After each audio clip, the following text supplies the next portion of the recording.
मैंने एक हाउ मोन की रिच हेयरेस से शादी की थी, लेकिन शादी के दूसरे ही दिन नौकरानी मुझे उठाकर घर साफ करने के लिए बुलाने आ जाती है, जिस पर मैं सोच में पड़ जाता हूँ कि इतना बड़ा हाउमोन फैमिली होकर भी क्या दामाद से झाड़ू लगवाया जाता है। कहीं शादी के तुरंत बाद मुझे दबाने की कोशिश तो नहीं हो रही, या फिर नौकर लोग अपने मालिक की तरफ से जानबूझकर मुझे परेशान कर रहे हैं। जिस पर जैसे ही मैं दरवाजा खोलकर नीचे देखता हूँ, मैं पूरी तरह स्टंड रह जाता हूँ, क्योंकि जमीन पर हर तरफ सिर्फ बैंक कार्ड ही बैंक कार्ड पड़े होते हैं। तभी नौकरानी कहती है, यंग मास्टर, ये सब ओल्ड मैडम ने पहले से तैयार करवाया था। मुझे लगा शुभ समय निकल न जाए, इसलिए मैं आपको जल्दी बुलाने आ गई। मुझे अभी भी कुछ समझ नहीं आता। जिस पर वो फिर कहती है, ओह सही है, शायद यंग मास्टर को यहाँ की ट्रेडिशन नहीं पता। शादी के दूसरे दिन सुबह सास अपने दामाद के लिए पैसे रखती है ताकि वो उन्हें झाड़ू से स्वीप करे, लेकिन ओल्ड मैडम को ज्यादा झंझट पसंद नहीं, इसलिए उन्होंने सीधे बैंक कार्ड ही रखवा दिए। आपको बस सिंबॉलिकली थोड़ा सा स्वीप करना है। यह सुनकर मैं अंदर ही अंदर सोचने लगता हूँ कि ये कैसी ट्रेडिशन है भाई। अगर रोज सुबह ऐसे बैंक कार्ड स्वीप करने को मिले तो कौन देर तक सोना चाहेगा और कौन उठते ही इरिटेटेड होगा।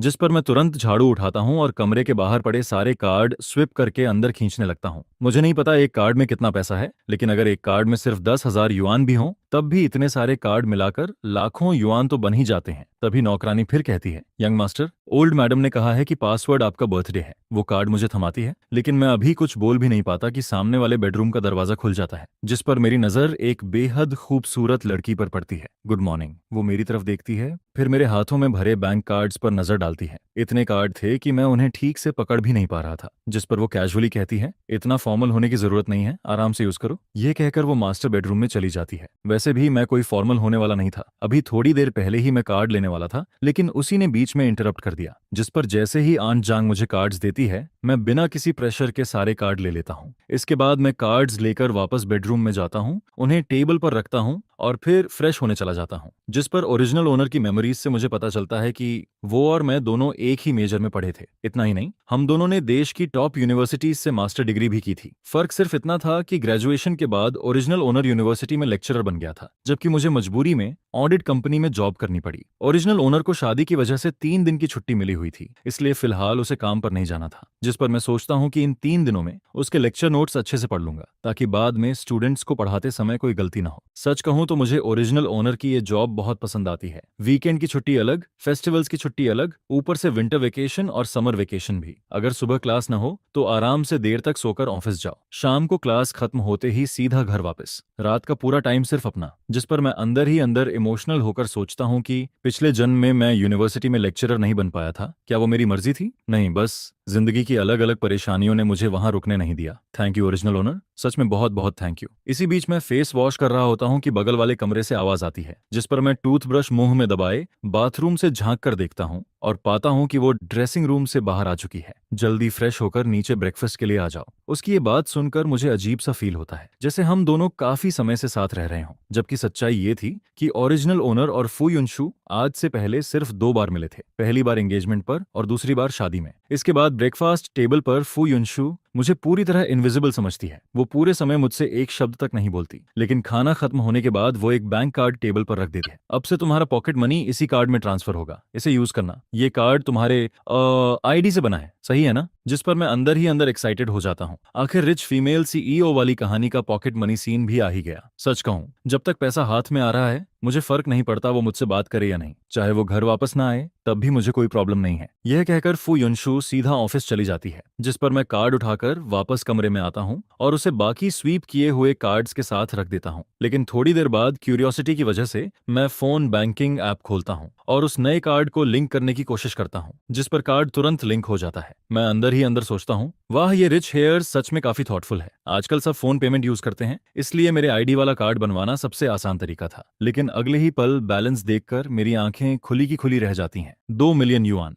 मतलब हर महीने सिर्फ पॉकेट मनी ही 2 मिलियन युआन है। जिस पर मैं सोचने लगता हूँ कि अगर जिंदगी ऐसी है तो फिर काम करने की जरूरत ही क्या है। अब मेरी क्यूरियोसिटी सिर्फ इस कार्ड तक सीमित नहीं रहती। जिस पर मैं सुबह स्वीप किए गए कार्ड्स में से एक उठाता हूँ और उसे भी ऐप से लिंक करता हूँ। और शॉकिंग बात यह थी कि वो भी इंस्टेंटली लिंक हो जाता है। मतलब मदर इन लॉ ने जो सारे कार्ड दिए थे वो भी ओरिजिनल ओनर की आईडी से बने हुए थे। एक कार्ड में पूरे 6 लाख युआन पड़े थे। इतने सारे कार्ड मिलाकर आराम से 10 मिलियन युआन से ज्यादा बन रहे थे। जिस पर मैं तुरंत समझ जाता हूँ कि ओल्ड मैडम को नंबर 6 काफी पसंद है। आखिर चाइनीज लोग 6 को लकी नंबर मानते हैं। इसके बाद मैं मन ही मन ओरिजिनल ओनर से कहता हूँ, भाई सॉरी, लेकिन अब ये सारे पैसे ऑफिशियली मेरे हैं। सारे कार्ड लिंक करने के बाद मैं उन्हें ड्रॉर में रख देता हूँ और बाहर घूमने जाने का सोचता हूँ। आखिर पैसे आने के बाद पूरी दुनिया ही खूबसूरत लगने लगती है। सुबह से मैं शॉपिंग मॉल जाने का सोच रहा था, लेकिन अभी तक गया नहीं था, जिस पर अब मैं तय करता हूँ कि थोड़ा बाहर जाकर उस फीलिंग को एक्सपीरियंस किया जाए जहां पसंद की चीज खरीदते समय प्राइस टैग देखने की जरूरत न पड़े। अगर इस नॉवेल वर्ल्ड में ट्रांस माइग्रेट होना एक एक्सपीरियंस है तो मैं इस rich son in law identity के हर बेनिफिट को पूरी तरह एंजॉय करूंगा और इस जिंदगी को खुलकर जीऊंगा। जिस पर मैं फोन उठाता हूँ। यंग मास्टर, क्या आपको कार अरेंज करवानी है? ओरिजिनल ओनर हमेशा खुद ड्राइव करके यूनिवर्सिटी जाता था, लेकिन मेरे पास लाइसेंस होने के बावजूद मैंने जिंदगी में कभी स्टीयरिंग नहीं पकड़ा था। सेफ्टी के लिए मैं तुरंत कहता हूँ, मुझे थोड़ी देर बाहर जाना है, कार अरेंज करवा दीजिए। इसके बाद अंकल लियू मुझे फेंगयुआन बिल्डिंग छोड़ने निकल पड़ता है। असल में मैंने किसी से मिलने का प्लान नहीं बनाया था, मैं सिर्फ सबसे बड़े शॉपिंग मॉल में जाकर घूमना चाहता था। तभी रास्ते में अंकल लियू कहता है, यंग मास्टर, ये मॉल हमारे ग्रुप का ही है, क्या अंदर वालों को पहले से इन्फॉर्म कर दूं?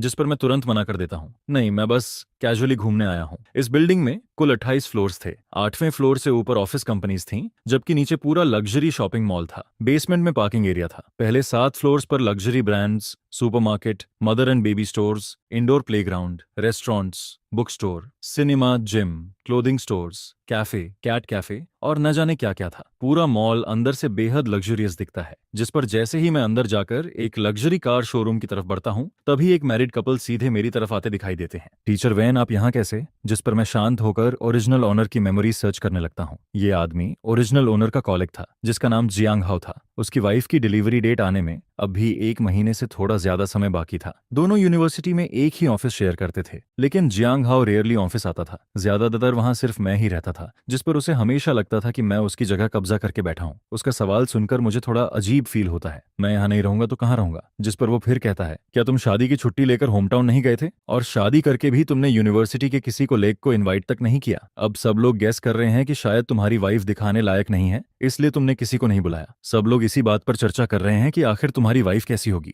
असल में ओरिजिनल ओनर ने कभी भी कॉलेग्स को अपनी शादी के बारे में नहीं बताया था। किसी को ये तक नहीं पता था कि उसने किससे शादी की है। उसके लिए ये पूरी तरह पर्सनल मैटर था। और वैसे भी अगर वो लोगों से कहता कि उसकी वाइफ फू युनशु है, तो शायद कोई विश्वास भी नहीं करता, क्योंकि नॉर्मल दिनों में ओरिजिनल ओनर बहुत लो प्रोफाइल रहता था। सब लोग यही सोचते थे कि वो किसी ऑर्डिनरी फैमिली से आया है, जबकि सच ये था कि उसका परिवार भी हाईचेंग की एक फेमस हाओमोन फैमिली था। उनकी शादी में आने वाले लोग बिजनेस वर्ल्ड और रिच फैमिलीज के बड़े बड़े लोग थे। कॉलेग्स को इनवाइट न करने की वजह सिर्फ इतनी थी कि ओरिजिनल ओनर को यूनिवर्सिटी ज्वाइन किए अभी आधा महीना ही हुआ था। वहां उसका कोई खास जान पहचान वाला था ही नहीं। हालांकि यूनिवर्सिटी के कुछ लीडर्स शादी में आए थे, जिस पर मैं कैजुअली जवाब देता हूँ, मेरी वाइफ जिंग सिटी में रहती है, मैं होम टाउन नहीं गया था। यह सुनकर जियांग हाओ फिर पूछता है, तो फिर तुम्हारी वाइफ तुम्हारे साथ क्यों नहीं आई? नॉर्मली शादी के बाद लोग मैरिज लीव लेते हैं, फिर वो अभी भी काम पर क्यों जा रही है? ये कंपनी देखते ही समझ आ रहा है कि प्रॉपर नहीं है, शादी की छुट्टी तक नहीं देती। इसके बाद वो खुद की कहानी शुरू कर देता है। जब मेरी शादी हुई थी तब मैंने 3 दिन की मैरिज लीव के अलावा एनुअल लीव भी ली थी। मैं अपनी वाइफ को बाली हनीमून पर लेकर गया था। तुम लोग हनीमून पर नहीं जा रहे क्या? जिस पर मैं उसके चेहरे की तरफ देखता हूँ और तुरंत समझ जाता हूँ कि असली बात क्या है। उसे बस दूसरों की पर्सनल लाइफ में दखल देना पसंद था, और साथ ही खुद को सुप्रिय साबित करना भी। जिस पर मैं हल्की मुस्कान के साथ कहता हूँ, वो अभी काम में बिजी है। सुबह बता रही थी कि इंटरनेशनल मीटिंग है, करोड़ों के डील पर डिस्कशन चल रहा है। मैं उसका टाइम वेस्ट नहीं करना चाहता था, इसलिए अकेले घूमने निकल आया। फिर मैं आगे कहता हूँ, और फ्यूचर में बच्चे होने के बाद नैनी रख लेंगे। पोस्टपार्टम पीरियड खत्म होते ही बेबी सिटर भी रख सकते हैं। यह सुनकर जियांग हाओ तुरंत पूछता है, तो तुम लोगों ने कन्फाइनमेंट सेंटर भी सिलेक्ट कर लिया होगा?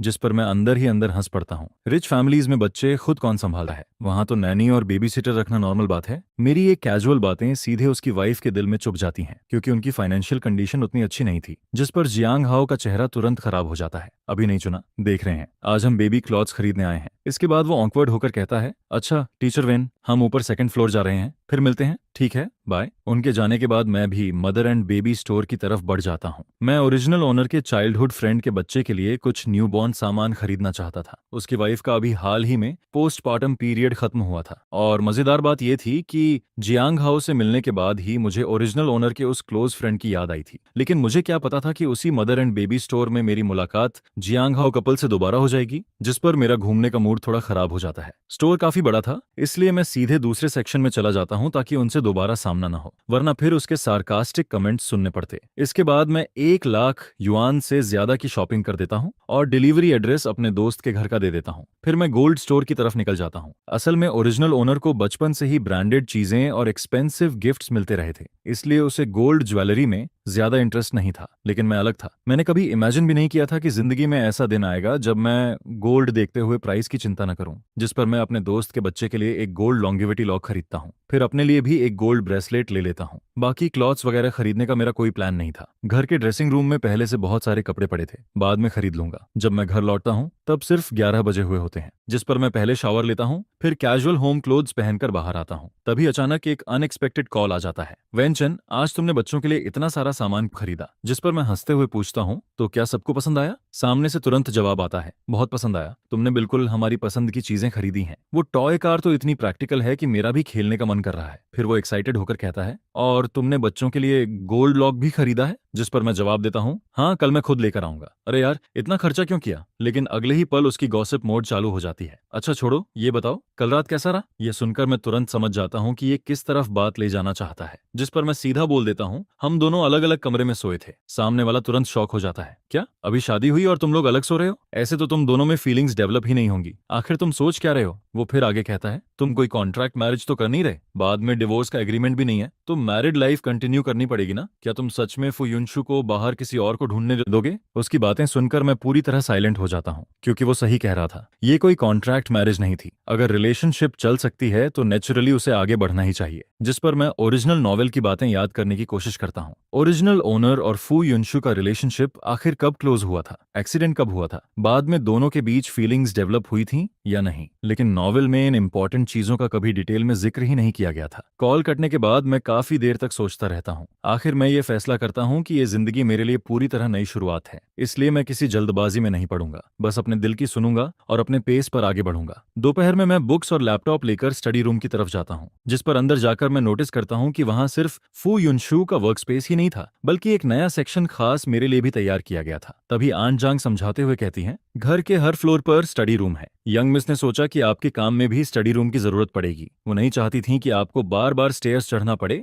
इसलिए उन्होंने ये जगह स्पेशली तैयार करवाई है। वो आगे कहती है, सेकंड फ्लोर वाले स्टडी रूम में नॉर्मली यंग मिस काम करती हैं और दूसरा हाफ आपका है। यह सुनकर मुझे थोड़ा सरप्राइज फील होता है। मैंने सोचा भी नहीं था कि फुयुनशु इतनी छोटी छोटी बातों का भी ध्यान रखती होगी। जिस पर मैं बिना फॉर्मल हुए सीधे अपने वर्क स्पेस में जाकर बैठ जाता हूँ। लैपटॉप और बुक्स रखते ही आन जांग मेरे लिए फ्रूट जूस रखकर चली जाती है। इसके बाद मैं अकेले बैठकर ओरिजिनल ओनर के प्रोफेशनल सब्जेक्ट्स पढ़ने लगता हूँ और कुछ देर बाद मुझे एहसास होता है कि उसकी पढ़ाई और मेरी पढ़ाई में ज्यादा फर्क नहीं था। जिस पर मुझे किताबों में लिखा कंटेंट बिल्कुल भी अनफेमिलियर नहीं लगता। आखिर कॉलेज टाइम में मैं हमेशा स्कॉलरशिप लेने वालों में से था, इसलिए फर्स्ट ईयर स्टूडेंट्स को पढ़ाना मेरे लिए कोई बड़ी बात नहीं थी। मुझे मास्टर डिग्री कंप्लीट किए अभी सिर्फ 2 महीने हुए थे और जॉब ज्वाइन किए भी आधा महीना ही हुआ था। अभी सितंबर का बीच चल रहा था। यही वो समय था जब नए फर्स्ट ईयर स्टूडेंट्स यूनिवर्सिटी में एडमिशन लेते हैं। उनकी मिलिट्री ट्रेनिंग को भी आधा महीना हो चुका था और अब जल्द ही उनकी रेगुलर क्लासेस शुरू होने वाली थी। लेकिन किसी तरह की गलती ना हो, इसलिए मैं पहले से लेक्चर देने की प्रैक्टिस करने लगता हूँ। इसी बीच नीचे फर्स्ट फ्लोर के लिविंग रूम में फू युनशु ऑफिस से वापस आती है। यंग मास्टर कहाँ है? जिस पर आन जांग जवाब देती है, यंग मास्टर ऊपर स्टडी रूम में है, वो बहुत मेहनती हैं। अभी थोड़ी देर पहले मैं उन्हें ड्रिंक देने गई थी, तब वो लेक्चर प्रैक्टिस कर रहे थे।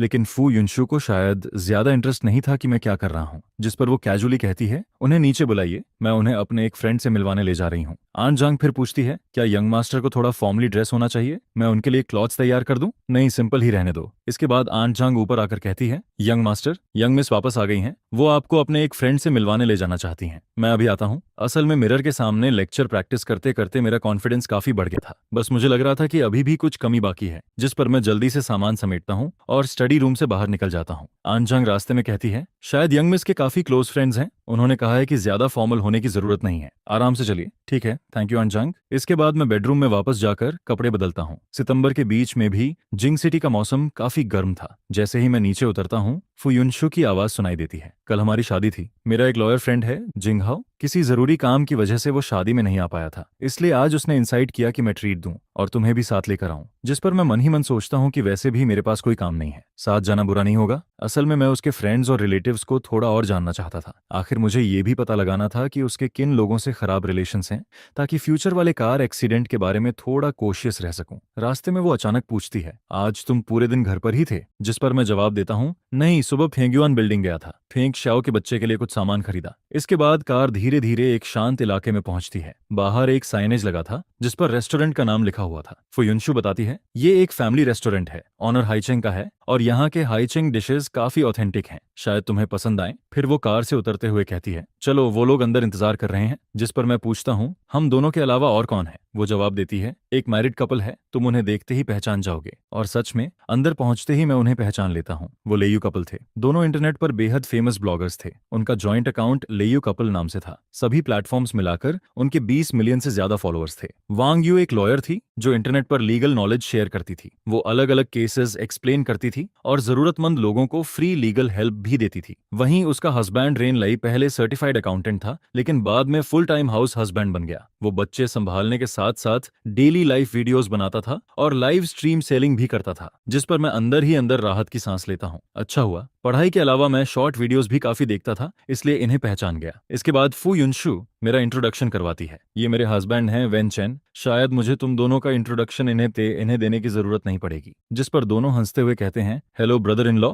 मैं भी मुस्कुराकर जवाब देता हूँ, हेलो, मैं आप दोनों को बहुत अच्छे से जानता हूँ, मैंने आपके अकाउंट फॉलो भी किए हुए हैं। यह सुनकर दोनों खुश हो जाते हैं। सच में? अरे वाह, ये तो हमारी खुशी की बात है। इसके बाद वांग यू कहती है, कल जब तुम्हारी शादी थी तब मैं कोर्ट में क्लाइंट का केस लड़ रही थी और रेन लेई को अपने ग्रैंडफादर की तबीयत खराब होने की वजह से जियांग सिटी जाना पड़ा था, इसलिए हम लोग शादी में नहीं पहुंच पाए। फिर वो मुस्कुराकर कहती है, लेकिन बाकी फ्रेंड्स बता रहे थे कि मिस्टर विन बहुत हैंडसम है। आज देखकर लगता है सच में बिल्कुल Z tree in the wind जैसे हैं। इसके बाद वो फू युनशु की तरफ देखकर कहती है, युनशु तुम बहुत लकी हो। जिस पर फू युनशु हल्का ब्लश करते हुए कहती है, हाँ मैं सच में बहुत लकी हूँ। उसकी ये बात सुनते ही मेरा दिल जैसे एक पल के लिए रुक जाता है, क्योंकि ये पहली बार था जब मैंने उसे ब्लश करते हुए देखा था। इसके बाद वांग यू माहौल बदलते हुए कहती है, चलो पहले ऑर्डर करते हैं, देखो और क्या खाना है। धीरे धीरे बातचीत आगे बढ़ती है। मुझे पता चलता है कि जो कपल्स रिलेशनशिप या मैरिज में होते हैं उनका एक छोटा सा ग्रुप भी है। वो लोग कभी कभी साथ हाइकिंग, कैंपिंग और आउटिंग पर जाते रहते हैं। जिस पर रेन लेई कहता है, मैं तुम्हें ग्रुप में ऐड कर दूंगा, बाद में हम सब साथ घूमने चलेंगे। डिनर खत्म होने के बाद हम लोग वापस कार में बैठते हैं। तभी फू युनशु कहती है, ये दोनों घूमने फिरने के मामले में एक्सपर्ट्स हैं। अगर तुम्हें हनीमून के लिए कोई जगह समझ ना आए तो रेन लई से पूछ सकते हो, या फिर जहां जाना हो मुझे बता देना। यह सुनकर मुझे लगा जैसे मैंने गलत सुन लिया हो। हनीमून? अचानक ये टॉपिक कहां से आ गया? और सबसे बड़ी बात, क्या हम दोनों सच में हनीमून पर जाएंगे? जिस पर मैं अंदर ही अंदर इमेजिन करने लगता हूं कि क्या हम वहां जाकर बस एक दूसरे को ब्लैंक फेस से देखते रहेंगे। तभी वो कामली कहती है, ये मॉम ने अरेंज किया है। मैंने तुम्हारे यूनिवर्सिटी लीडर से बात करके तुम्हारे लिए 1 महीने की छुट्टी अप्रूव करवा दी है, बस अभी तक तुम्हें बताया नहीं था। ये सुनकर मैं पूरी तरह स्टन रह जाता हूँ। सच में ये मदर इन लॉ अल्टीमेट निकली। मैं खुशी से कुछ बोल ही नहीं पाता। उस रात पूरे एक्साइटमेंट की वजह से मुझे नींद ही नहीं आती। आखिर अचानक से 1 महीने की छुट्टी मिल गई थी, जिस पर अगले दिन मैं सीधे सुबह 11 बजे उठता हूँ, फ्रेश होकर आरामदायक क्लोथ्स पहनता हूँ और ड्राइवर से कहता हूँ कि मुझे सीधे मेरे चाइल्डहुड फ्रेंड के घर ले चले। इसी बीच फू युनशु का मैसेज आता है, मुझे अचानक बिजनेस ट्रिप पर जाना पड़ रहा है, मैं कल वापस आऊंगी। इन 2 दिनों में तुम अपना सामान तैयार कर लेना। कल शाम हमारी फ्लाइट गैंग सिटी के लिए है। ये पढ़कर मैं अंदर ही अंदर दंग रह जाता हूँ। प्लेन टिकट्स तक पहले से बुक हो चुकी थीं। सच में उसकी वर्किंग स्टाइल बेहद फास्ट और एफिशिएंट थी। कल रात मैंने बस इतना कहा था कि मुझे कोई ऑब्जेक्शन नहीं है, वो जैसे चाहे अरेंज कर सकती है। और अब हनीमून का पहला डेस्टिनेशन सीधे गैंग सिटी निकल आया। वैसे मुझे भी गैंग सिटी देखने की काफी इच्छा थी। आखिर वो जगह अपनी लग्जरी और नाइट लाइफ के लिए फेमस थी। लेकिन अफसोस, मैं अभी दोस्त के घर से खाना खाकर निकला ही था कि अचानक मदर इन लॉ साइड से एक कॉल आ जाता है, यंग मास्टर, ओल्ड मैडम गिर गई हैं, अभी उन्हें हॉस्पिटल ले जाया गया है। यह सुनते ही मैं तुरंत कॉल काटता हूँ और सीधे हॉस्पिटल की तरफ भागता हूँ। जब मैं पहुंचता हूँ तब mother in law already operation room में जा चुकी होती हैं, जिस पर सर्वेंट्स मुझे पूरी बात बताते हैं। यंग मास्टर, खाना खाने के बाद ओल्ड मैडम गार्डन में वॉक करने गई थी। वहां कॉर्नर में एक स्ट्रे कैट बैठी थी। उसे देखकर उन्हें दया आ गई और वो उसे खाना देने के लिए आगे बढ़ी। लेकिन परसों रात बारिश हुई थी, उस कोने की जमीन अभी भी गीली थी। ओल्ड मैडम का पैर फिसल गया और वो गिर गईं। इसके बाद सर्वेंट गंभीर आवाज में कहता है, डॉक्टर ने चेक करके बताया है कि उनकी राइट आर्म फ्रैक्चर हो गई है, राइट लेग भी बुरी तरह कट गई है, तुरंत सर्जरी करनी पड़ेगी। यह सुनकर मैं राहत की सांस लेता हूँ कि कम से कम उनका सिर जमीन से नहीं टकराया, बाकी शरीर भी सेफ था, वरना मैं सच में फुयुनशु को फेस नहीं कर पाता। सिर्फ सुनकर ही मुझे दर्द फील होने लगता है। आखिर उनकी उम्र भी काफी हो चुकी थी। ऐसी उम्र में गार्डन में गिरकर हाथ टूट जाना, उस वक्त उन्हें कितना दर्द हुआ होगा, ये सोचकर ही मेरा दिल भारी हो जाता है। जिस पर मैं मन ही मन सर्वेंट्स पर भी नाराज होता हूँ। इतने बड़े मैंशन में ओल्ड मैडम अकेली कैसे घूम रही थी? किसी को उनके साथ होना चाहिए था। इसी बीच मुझे याद आता है कि फादर इन लॉ तो इस समय अटलांटिक ओशन के उस पार वेकेशन एंजॉय कर रहे थे और फू युनशु भी बिजनेस ट्रिप पर बाहर गई हुई थी। अगर खबर मिल भी जाती तब भी उसे शाम की फ्लाइट का इंतजार करना पड़ता, तभी वो वापस आ पाती। जिस पर सबसे पहले वहां पहुंचने वाले इंसान होने के नाते मैं नौकरों और बटलर से सवाल किए बिना नहीं रह पाता। ओल्ड मैडम इस हालत में गिर गईं, पता नहीं उन्हें कितना दर्द सहना पड़ा होगा। उस वक्त कोई भी उनकी मदद करके उस बिल्ली को उठाने क्यों नहीं आया? लॉजिक से देखा जाए तो इतने बड़े रॉयल फैमिली जैसे घर में सिर्फ छोटे से गार्डन की सफाई के लिए भी काफी सारे सर्वेंट्स चाहिए होते हैं। फिर उस वक्त आंगन में मौजूद सर्वेंट्स आखिर गए कहाँ थे? और एक स्ट्रे कैट को ऐसे खुले में घूमने कैसे दिया गया? जिसके बाद दीवार के कोने में जमा पानी भी समय पर साफ क्यों नहीं किया गया? नॉर्मली हमेशा कोई ना कोई मैडम के साथ रहता है, लेकिन आज जब ओल्ड मैडम गार्डन में गई थी तो उनके साथ जाने वाले सर्वेंट को अचानक किसी काम से बुला लिया गया, जिस पर वो थोड़ी देर के लिए वहां से चला गया। उस वक्त मैं सबके साथ स्टडी कर रहा था, जिस पर मैं तुरंत बोलता हूँ, कौन सी स्टडी? मैंने मॉर्निंग क्लास, वीकली मीटिंग और मंथली रिव्यू के बारे में तो सुना है, लेकिन घर के सर्वेंट्स को खाने के बाद पढ़ाई करवाने की बात पहली बार सुन रहा हूँ। और मैंने तो कभी बटर को सर्वेंट्स को पढ़ाते हुए भी नहीं देखा। जिसके जवाब में वो कहता है, ये सेकंड मैडम का आइडिया था। उन्होंने कहा था कि ओल्ड मैडम का बर्थडे आने वाला है, इसलिए सीक्रेटली बर्थडे सेलिब्रेशन प्रिपेयर करना है ताकि उन्हें सरप्राइज दिया जा सके। इसी वजह से मैंने सोचा कि जब ओल्ड मैडम खाना खाकर आफ्टरनून रेस्ट के लिए जाएंगी तब सबको इस बारे में बताया जाए। यह सुनकर मैं सोच में पड़ जाता हूँ, ये सेकंड मैडम क्या वही नहीं जो फू युनशु की सेकंड आंट है और कहानी की फीमेल लीड की माँ भी? बैकग्राउंड स्टोरी में बताया गया था कि उसने सालों पहले फू फैमिली में शादी करने के लिए काफी गलत ट्रिक्स इस्तेमाल किए थे, जिस पर शादी के बाद उसे फू फैमिली में कभी ज्यादा रिस्पेक्ट नहीं मिली। लेकिन बाद में जब उसकी बेटी हेयर बन गई तब जाकर उसकी जिंदगी थोड़ी आसान होने लगी। फिर मैं सोचता हूँ, क्या उसकी रिलेशन अपनी मदर इन लॉ के साथ इतनी अच्छी थी? अगर ऐसा है तो फिर बर्थडे पार्टी सीक्रेटली प्रिपेयर करने की जरूरत ही क्या थी? जिस पर मैं गुस्से में बोलता हूँ, हर चीज की प्रायोरिटी होती है। इस मेंशन में तुम्हारा मेन काम ओल्ड मैडम का ध्यान रखना है, बाकी चीजें प्रोफेशनल्स को करने दो। क्या वो फैमिली के पास सर्वेंट्स हायर करने के लिए पैसे कम पड़ गए थे? लेकिन वो फिर कहता है, सेकंड मैडम ने कहा था, जिस पर मैं तुरंत उसे रोकते हुए बोलता हूँ, सेकंड मैडम, तुम सिर्फ उन्हीं की बातें क्यों सुनते हो? क्या उनकी हर बात हमेशा सही होती है? उधर ऑपरेशन थिएटर के ऊपर जलती हुई ऑपरेशन इन प्रोग्रेस वाली लाइट देखकर मेरा मन और बेचैन होने लगता है। मुझे लगा था कि फू युनशु यहाँ नहीं है और सन इन लॉ भी शायद इन सब बातों की परवाह नहीं करेगा, इसलिए मैंने ज्यादा नहीं सोचा। लेकिन अभी उसे देखकर साफ लग रहा था कि वो बहुत ज्यादा गुस्से में है। शायद मेरी जॉब भी अब जाने वाली है। जिस पर बटलर मन ही मन सोचता है, ओल्ड मैडम ने खुद इस दामाद को चुना था और ये सच में उनकी बहुत रिस्पेक्ट करता है। मेरी बातों के सामने बटलर बस ऑकवर्ड स्माइल देता है और कहता है, उस वक्त हमें लगा कि हम ओल्ड मैडम के लिए अच्छा ही कर रहे हैं, इसलिए हमने ज्यादा सोचे बिना सेकंड मैडम की बात मान ली। किसे पता था कि इतनी बड़ी घटना हो जाएगी? ये सुनकर मैं मन में सोचता हूँ, इतनी सारी चीजें एक साथ कैसे कोइंसिडेंस हो सकती हैं? किताब में फू युनशु की कजन क्या वही सेकंड मैडम की बेटी नहीं थी? और जब वो नई हेयर बनी तभी से सेकंड मैडम का इन्फ्लुएंस भी बढ़ने लगा। जिस पर मेरे मन में एक और डरावना ख्याल आता है, कहीं वो कार एक्सीडेंट भी सेकंड मैडम से जुड़ा हुआ तो नहीं था? अगर सच में ऐसा है तो क्या उसने अभी से चाल चलनी शुरू कर दी थी? ओरिजिनल ओनर की मेमोरीज में उसने हमेशा अच्छे काम किए थे, वो एक हेल्पफुल और ऑनेस्ट इंसान था। फिर उसकी मौत क्या इसलिए हुई क्योंकि उसने कुछ देख लिया था, या फिर किसी का सीक्रेट जान लिया था जिस पर किसी डेंजरस इंसान ने उसे खत्म कर दिया? फिर मैं खुद को समझाता हूँ, मैं बेवजह उन्हें विलेन नहीं बना रहा। आखिर फू युनशु के एक्सीडेंट से सबसे ज्यादा फायदा उन्हीं के परिवार को हुआ था, जिस पर मैं और ज्यादा सावधान हो जाता हूँ। अगर मेरा अंदाजा सही निकला और मैंने अभी इन्वेस्टिगेशन शुरू की तो सेकंड मैडम के लोग जरूर नोटिस कर लेंगे। फिर शायद अगला टारगेट में बन जाऊं और मेरा भी वही हाल हो सकता है जो ओरिजिनल ओनर का हुआ था।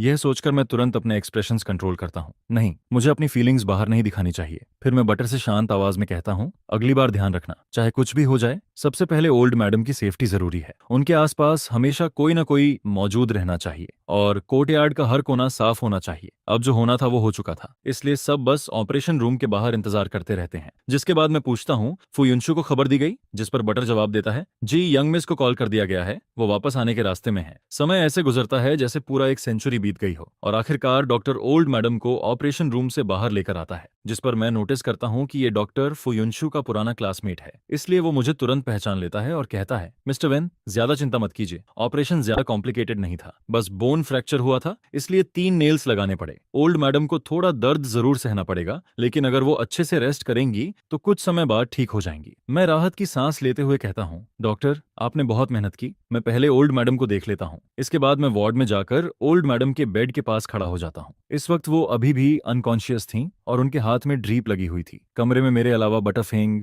2 सर्वेंट्स और एक नर्स मौजूद थे, जिस पर मैं धीरे से कहता हूँ, इतने सारे लोग पेशेंट के आसपास मत खड़े रहो, इससे उनकी रेस्ट डिस्टर्ब होगी। आप सब बाहर वेटिंग रूम में इंतजार करो। कुछ देर बाद आखिरकार ओल्ड मैडम धीरे धीरे आंखें खोलती हैं, फिर मुस्कुराकर कहती हैं, चिंता मत करो, इंसान की जिंदगी में छोटी मोटी चोट लगती रहती है। लोग कहते हैं कि फ्रैक्चर होना किसी बड़ी मुसीबत को अपने ऊपर लेना होता है, तो समझ लो मैंने अपने लिए एक डिजास्टर टाल दिया। उन्हें देखकर मेरे दिल में अजीब सी वार्मथ महसूस होने लगती है। वो मुझे अपनी रियल मदर से भी ज्यादा करीब लग रही थी, जिस पर मैं मुस्कुराकर कहता हूँ, मॉम आप सच में बहुत ऑप्टिमिस्टिक हैं। लेकिन अगले ही पल मुझे अपनी पिछली जिंदगी की माँ याद आ जाती है। अगर वो गिरकर फ्रैक्चर कर बैठती तो होश आते ही जरूर बोलती, सब तुम्हारी गलती है।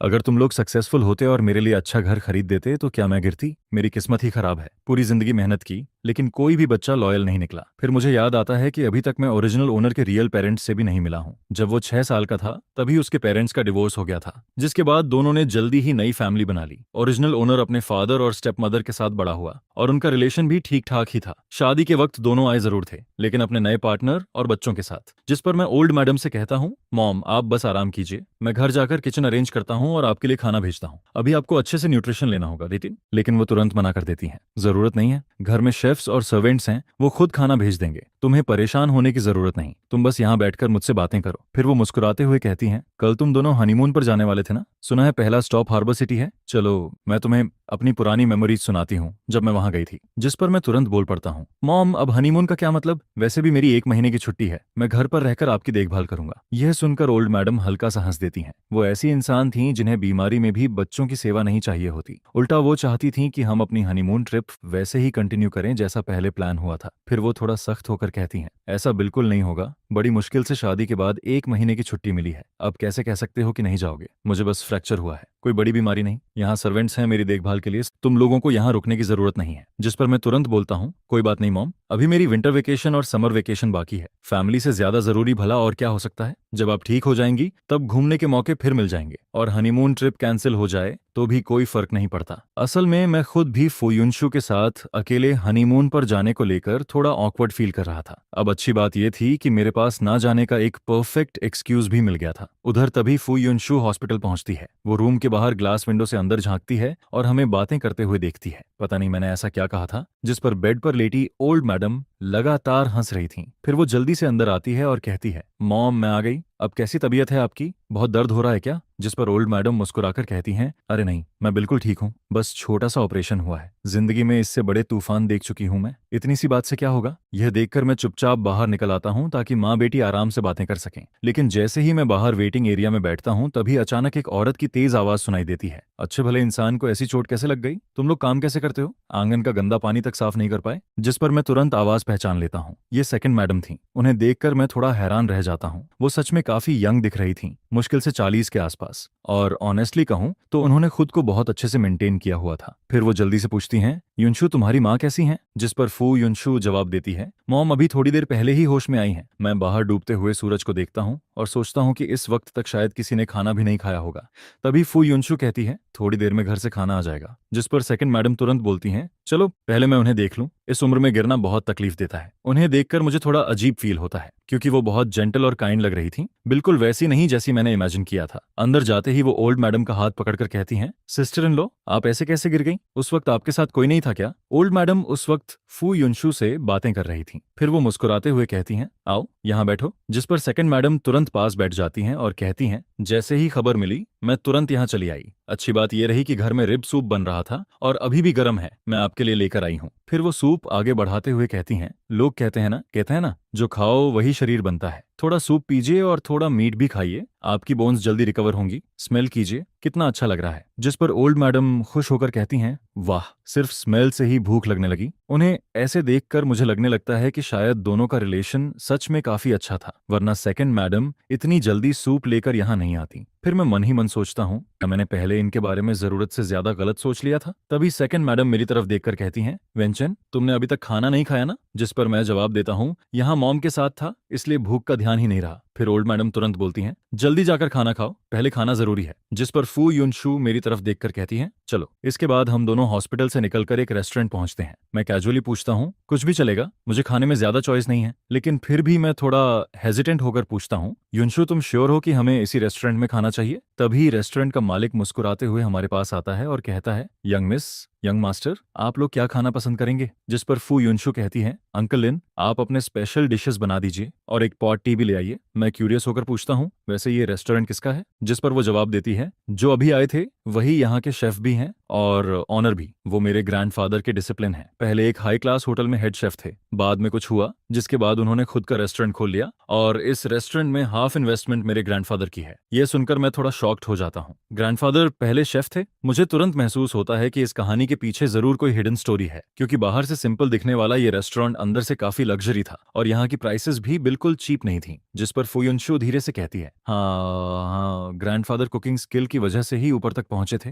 लेकिन वो सब पुरानी बातें हैं, उन्हें याद ना करना ही बेहतर है। उसके चेहरे का एक्सप्रेशन देखकर साफ लग रहा था कि इसमें कोई पेनफुल मेमोरी जुड़ी हुई है, इसीलिए मैं भी टॉपिक बदल देता हूँ। तभी खाना आ जाता है और अंकल लिन मुस्कुराकर कहते हैं, आराम से खाना खाइए। जिस पर मैं बोलता हूँ, थैंक यू अंकल लिन। फिर फुयुनशु मुझे खाना टेस्ट करने के लिए कहती है, ट्राई करो, टेस्ट बहुत अच्छा है। यहाँ की सारी वेजिटेबल्स और मीट सबसे फ्रेश होते हैं, सब कुछ अपने फार्म से आता है, बिना पेस्टिसाइड और केमिकल फर्टिलाइजर के। अगर आगे कभी बाहर का खाना डर्टी लगे तो यहाँ आ जाना। इसके बाद घर लौटते वक्त मैं काफी देर तक सोचता रहता हूँ, फिर आखिरकार बोलता हूँ, कल हार्बर सिटी जाने का प्लान कैंसिल कर देते हैं। मॉम हॉस्पिटल में हैं और ऐसे में घूमने जाना सही नहीं लगेगा। जिस पर वो बिना ज्यादा रिएक्शन दिए बस कहती है, अगर नहीं जाना चाहते तो ठीक है। जब हम फिर हॉस्पिटल पहुंचते हैं तब तक ओल्ड मैडम सो चुकी थीं। बटर बताता है कि वो काफी देर तक सेकंड मैडम से बातें करती रही थीं, इसलिए जल्दी थक गईं। फिर बटर कहता है, आप दोनों अब घर जाइए, चिंता मत कीजिए। डीन ने स्पेशली 2 प्रोफेशनल केयर टेकर्स भेजे हैं जो शिफ्ट में ओल्ड मैडम का ध्यान रखेंगे। जिस पर फू युनशु मेरी तरफ देखकर कहती है, वांग यू, और बाकी लोग मुझे बाहर चलने के लिए बुला रहे हैं, तुम चलोगे?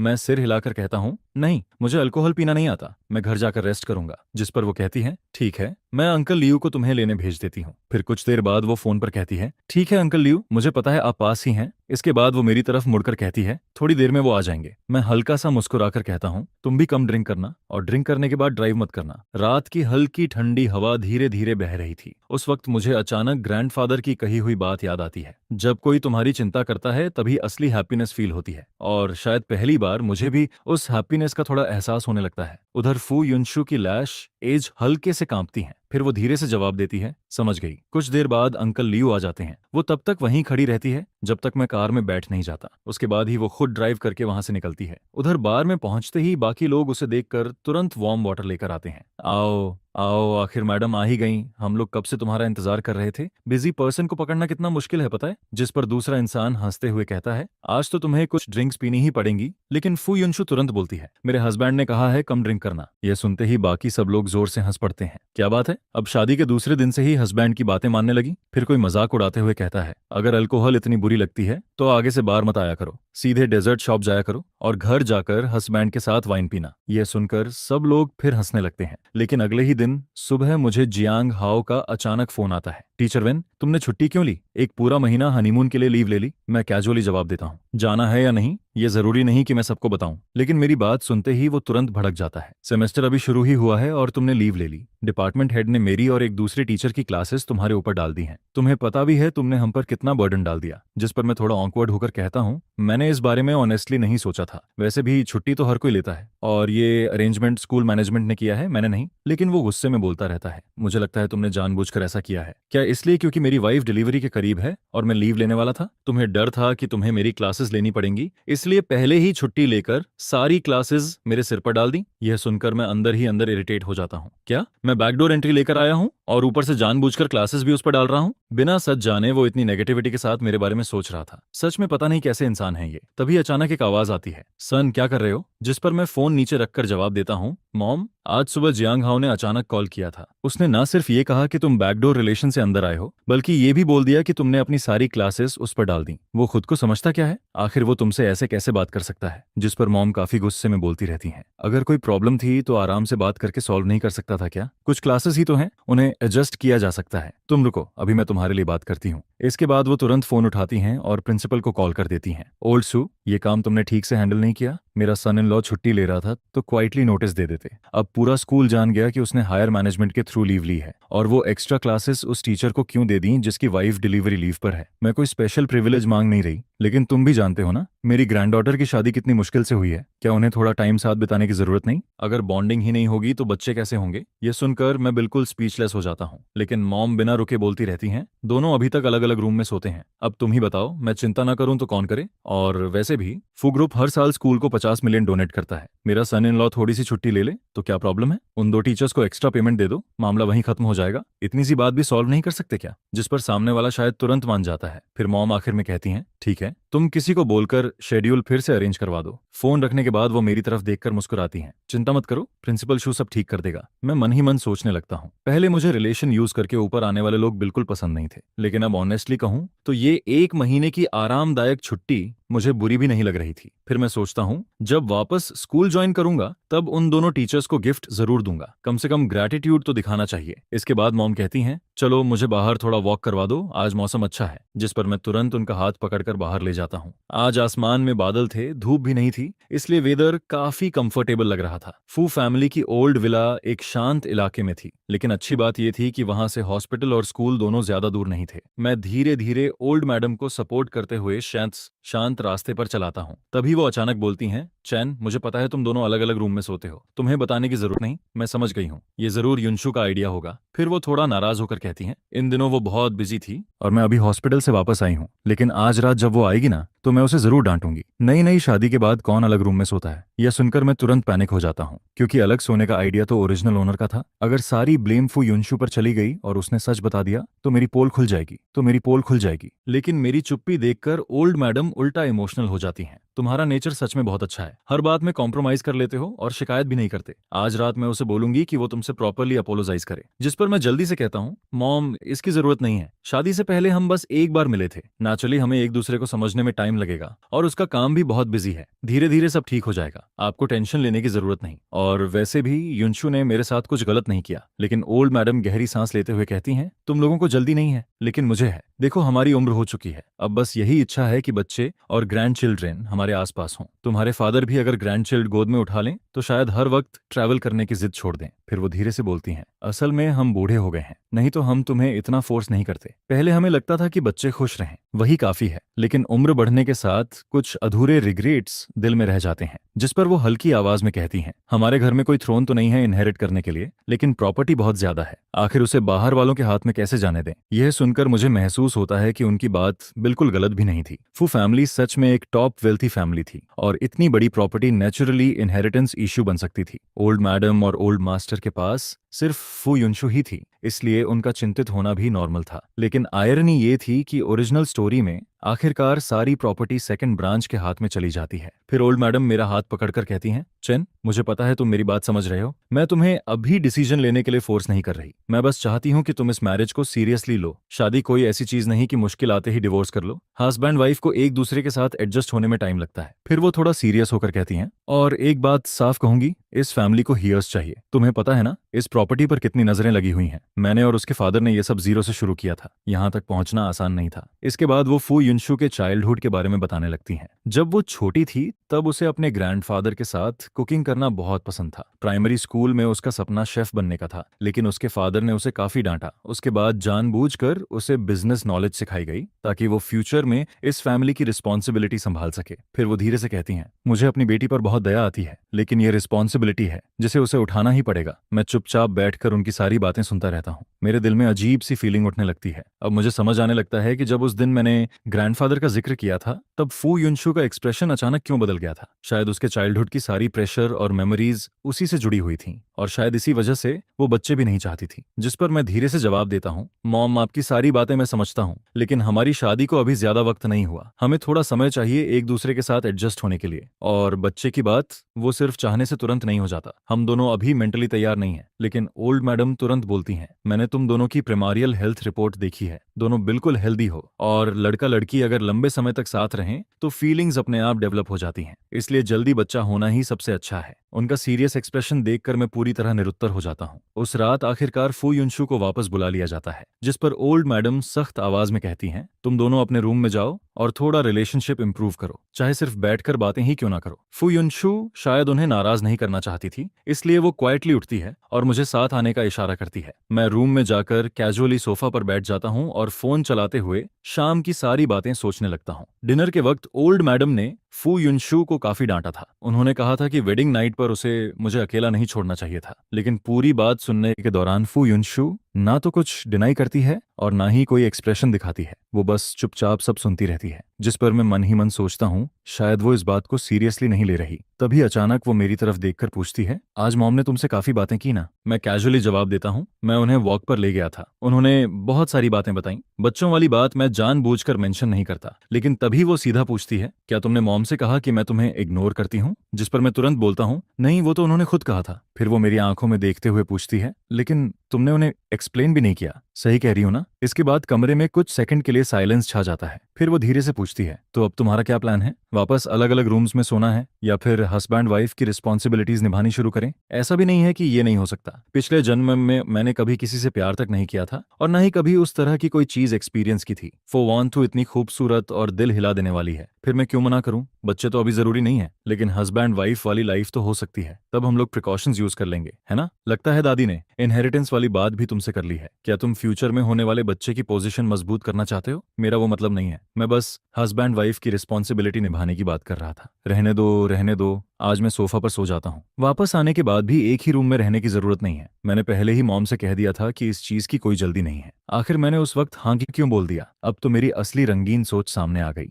इन 2 सालों में मेरा बच्चा पैदा करने का कोई प्लान नहीं है, और वैसे भी पहले मेरा अलग रूम में सोने का कोई इरादा नहीं था। ये सजेशन तो तुम्हारा था, मैं तुम्हारी राय की रिस्पेक्ट करती हूँ। अगर तुम सिर्फ मॉम की बात मानकर मेरे साथ कोऑपरेट कर रहे हो तो उसकी बिल्कुल जरूरत नहीं है। मुझे किसी को फोर्स करके हस्बैंड वाइफ की ड्यूटी निभाना पसंद नहीं है। और जहां तक हमारी शादी का सवाल है, तुम्हें उसकी भी चिंता करने की जरूरत नहीं है। फो और ऑन फैमिली की ये शादी बिजनेस बेनिफिट से जुड़ी हुई है। उसकी बातें सुनकर मेरा दिमाग थोड़ा सुन्न पड़ जाता है। मैं तो यहाँ दूसरी दुनिया में सिर्फ लाइफ एंजॉय करने आया था। मैं बस आज के लिए जीना चाहता हूँ। ये कोई दादी का प्रेशर नहीं है। मैं तो बस मॉम से नॉर्मली बात कर रहा था। उनकी बातें सुनकर लगा कि वो गलत भी नहीं कह रही हैं। अगर तुम फिर भी ऐसा ही सोचती हो तो मैं क्या ही कह सकता हूँ। और वैसे भी हस्बैंड वाइफ वाली रिस्पॉन्सिबिलिटी हर बार अवॉइड नहीं की जा सकती। जब तक डिवोर्स ना हो, क्या हम हमेशा बिना फिजिकल रिलेशनशिप वाली मैरिज में ही रहेंगे? ये आदमी सच बोल रहा है या बस मुझे खुश करने के लिए बोल रहा है? तभी मैं देखता हूँ कि वो मुझे लगातार बिना पलक झपकाए घूरे जा रही है, जिस पर मैं फैसला करके उसे सीधे अपनी बाहों में खींच लेता हूँ और फिर गोद में उठाकर बेड की तरफ ले जाता हूँ। इसके बाद मैं उसे धीरे से बेड पर रख देता हूँ। तभी मुझे फील होता है कि उसका पूरा बॉडी स्टिफ हो चुका है। टेंशन मत लो, आज कुछ भी प्रिपेयर नहीं है। मैं तुम्हें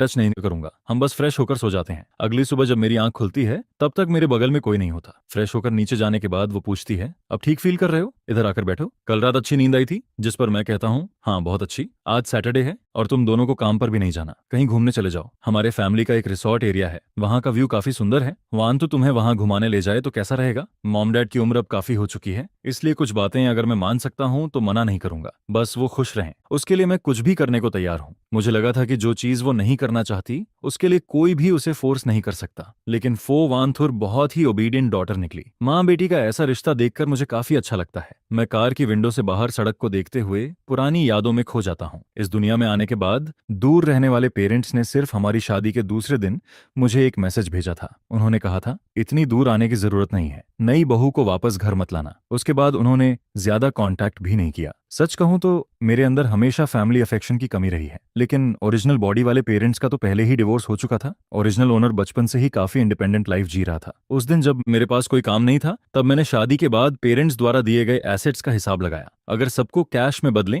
तो करीब 100 मिलियन से ज्यादा की प्रॉपर्टी निकलती है। कैश के अलावा उसमें बहुत सारी रियल एस्टेट और कंपनी शेयर्स भी शामिल हैं। मतलब अगर मैं फो फैमिली पर डिपेंड ना भी करूं, तब भी पूरी जिंदगी आराम से काट सकता हूं। हालांकि ओरिजिनल ओनर अपने पेरेंट्स के करीब नहीं था, लेकिन उन्होंने उसे देने वाली चीजों में कभी कमी नहीं छोड़ी। फिर मुझे अपने पेरेंट्स याद आ जाते हैं। वो तो मेरी कॉलेज फीस तक नहीं दे पाए थे। पूरा खर्च मैंने खुद पार्ट टाइम जॉब्स करके निकाला था। जॉब मिलने के बाद भी मुझे घर पैसे भेजने पड़ते थे। इसी सोच में मुझे पता ही नहीं चलता कि कार रिजॉर्ट की पार्किंग में पहुंच चुकी है। जिस पर वो पूछती है, क्या सोच रहे हो? पहुंच गए हैं, नीचे उतरते हैं। मैं अपने चेहरे पर हल्का थपथपाता हूँ। पता नहीं क्यों बेकार की बातें सोचता रहता हूँ। अभी की लाइफ इतनी आरामदायक है, मुझे खुश रहना चाहिए। कार से उतरते ही मुझे कुछ बड़े पुराने पेड़ दिखाई देते हैं। तभी मैं रुककर फोटो ले रहा होता हूँ और दूसरी तरफ फोवांतु टिकट काउंटर वाले स्टाफ से कुछ बात कर रही होती है। तभी कोई आवाज देता है, जीजा जी, जिस पर मैं तुरंत पहचान जाता हूँ। ये फो तिन्हा है, फो वांतु का कजन। सही कहें तो वो सेकंड फैमिली ब्रांच का अडॉप्टेड सन है। नॉवेल में मेंशन था कि नाम तिन्हा जब 6 साल का था, तब उसकी रियल फैमिली के साथ एक्सीडेंट हो गया था। बाद में सेकंड मैडम ने उसे अडॉप्ट कर लिया और वो पूरे परिवार का लाडला बन गया। क्योंकि वो सबसे छोटा था, ऊपर से क्यूट और ओबीडियंट भी, इसलिए एल्डर्स भी भी उसे बहुत प्यार करते थे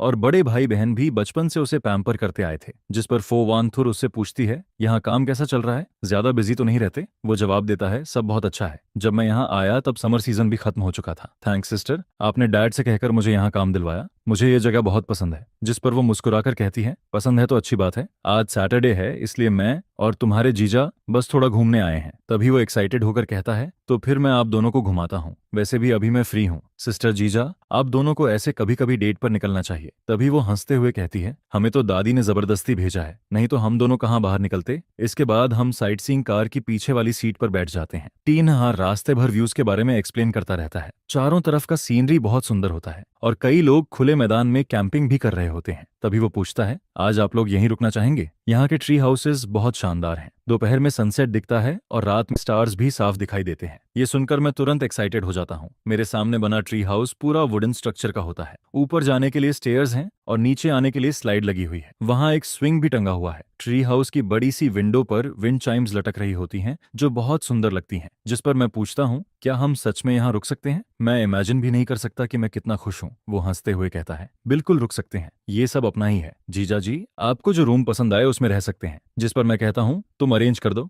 आज हम यहीं रुकेंगे। इसके बाद वो बताता है कि यहाँ हर दिन लोग सफाई करने आते हैं। अभी मैं किसी को एक्स्ट्रा सामान प्रिपेयर करने के लिए बोल देता हूँ। ये कहकर वो मुझे आंख मारता है। उसका वो विंक देखकर ही समझ आ जाता है कि उसके दिमाग में जरूर कुछ चल रहा है। इसके बाद हम कुछ और जगह घूमते हैं, फिर रेस्टोरेंट जाकर खाना खाते हैं। तभी वो कहता है, सिस्टर जीजा, दोपहर में मेरी मीटिंग है इसलिए मैं आगे आपके साथ नहीं रह पाऊंगा। ट्री हाउस सब तैयार करवा दिया है, आप लोग पहले जाकर थोड़ा रेस्ट कर लीजिए, फिर बाद में घूमना। जिस पर फोवांथुर कहती है, ठीक है, तुम अपना काम देखो, हम दोनों खुद घूम लेंगे। फोवांथु मेरे पीछे चलते हुए हल्के से मुस्कुरा रही होती है। वो मुझे देखते हुए पुरानी यादों में खो जाती है। उसकी पूरी जिंदगी में अगर वो खाना, सोना और पढ़ाई नहीं कर रही होती तो या तो टैलेंट क्लासेस में जाने के रास्ते में होती या फिर कंपनी में काम कर रही होती। मैं हमेशा उन लोगों से जलता था जो अपने पेरेंट्स के साथ घूमने जाया करते थे, और उन दोस्तों से भी जो स्कूल खत्म होने के बाद अपने फ्रेंड्स के साथ मूवी देखने या शॉपिंग करने चले जाते थे। मेरी यूथ में शायद कोई अच्छी मेमोरीज थी ही नहीं। बाद में जब मैं बड़ा हुआ तब डैड ने धीरे धीरे कंपनी की रिस्पॉन्सिबिलिटी मेरे हाथों में दे दी, जिस पर मुझे अपने कंधों पर और ज्यादा प्रेशर फील होने लगा। बस पिछले 2 सालों में ही मैंने अपने नीचे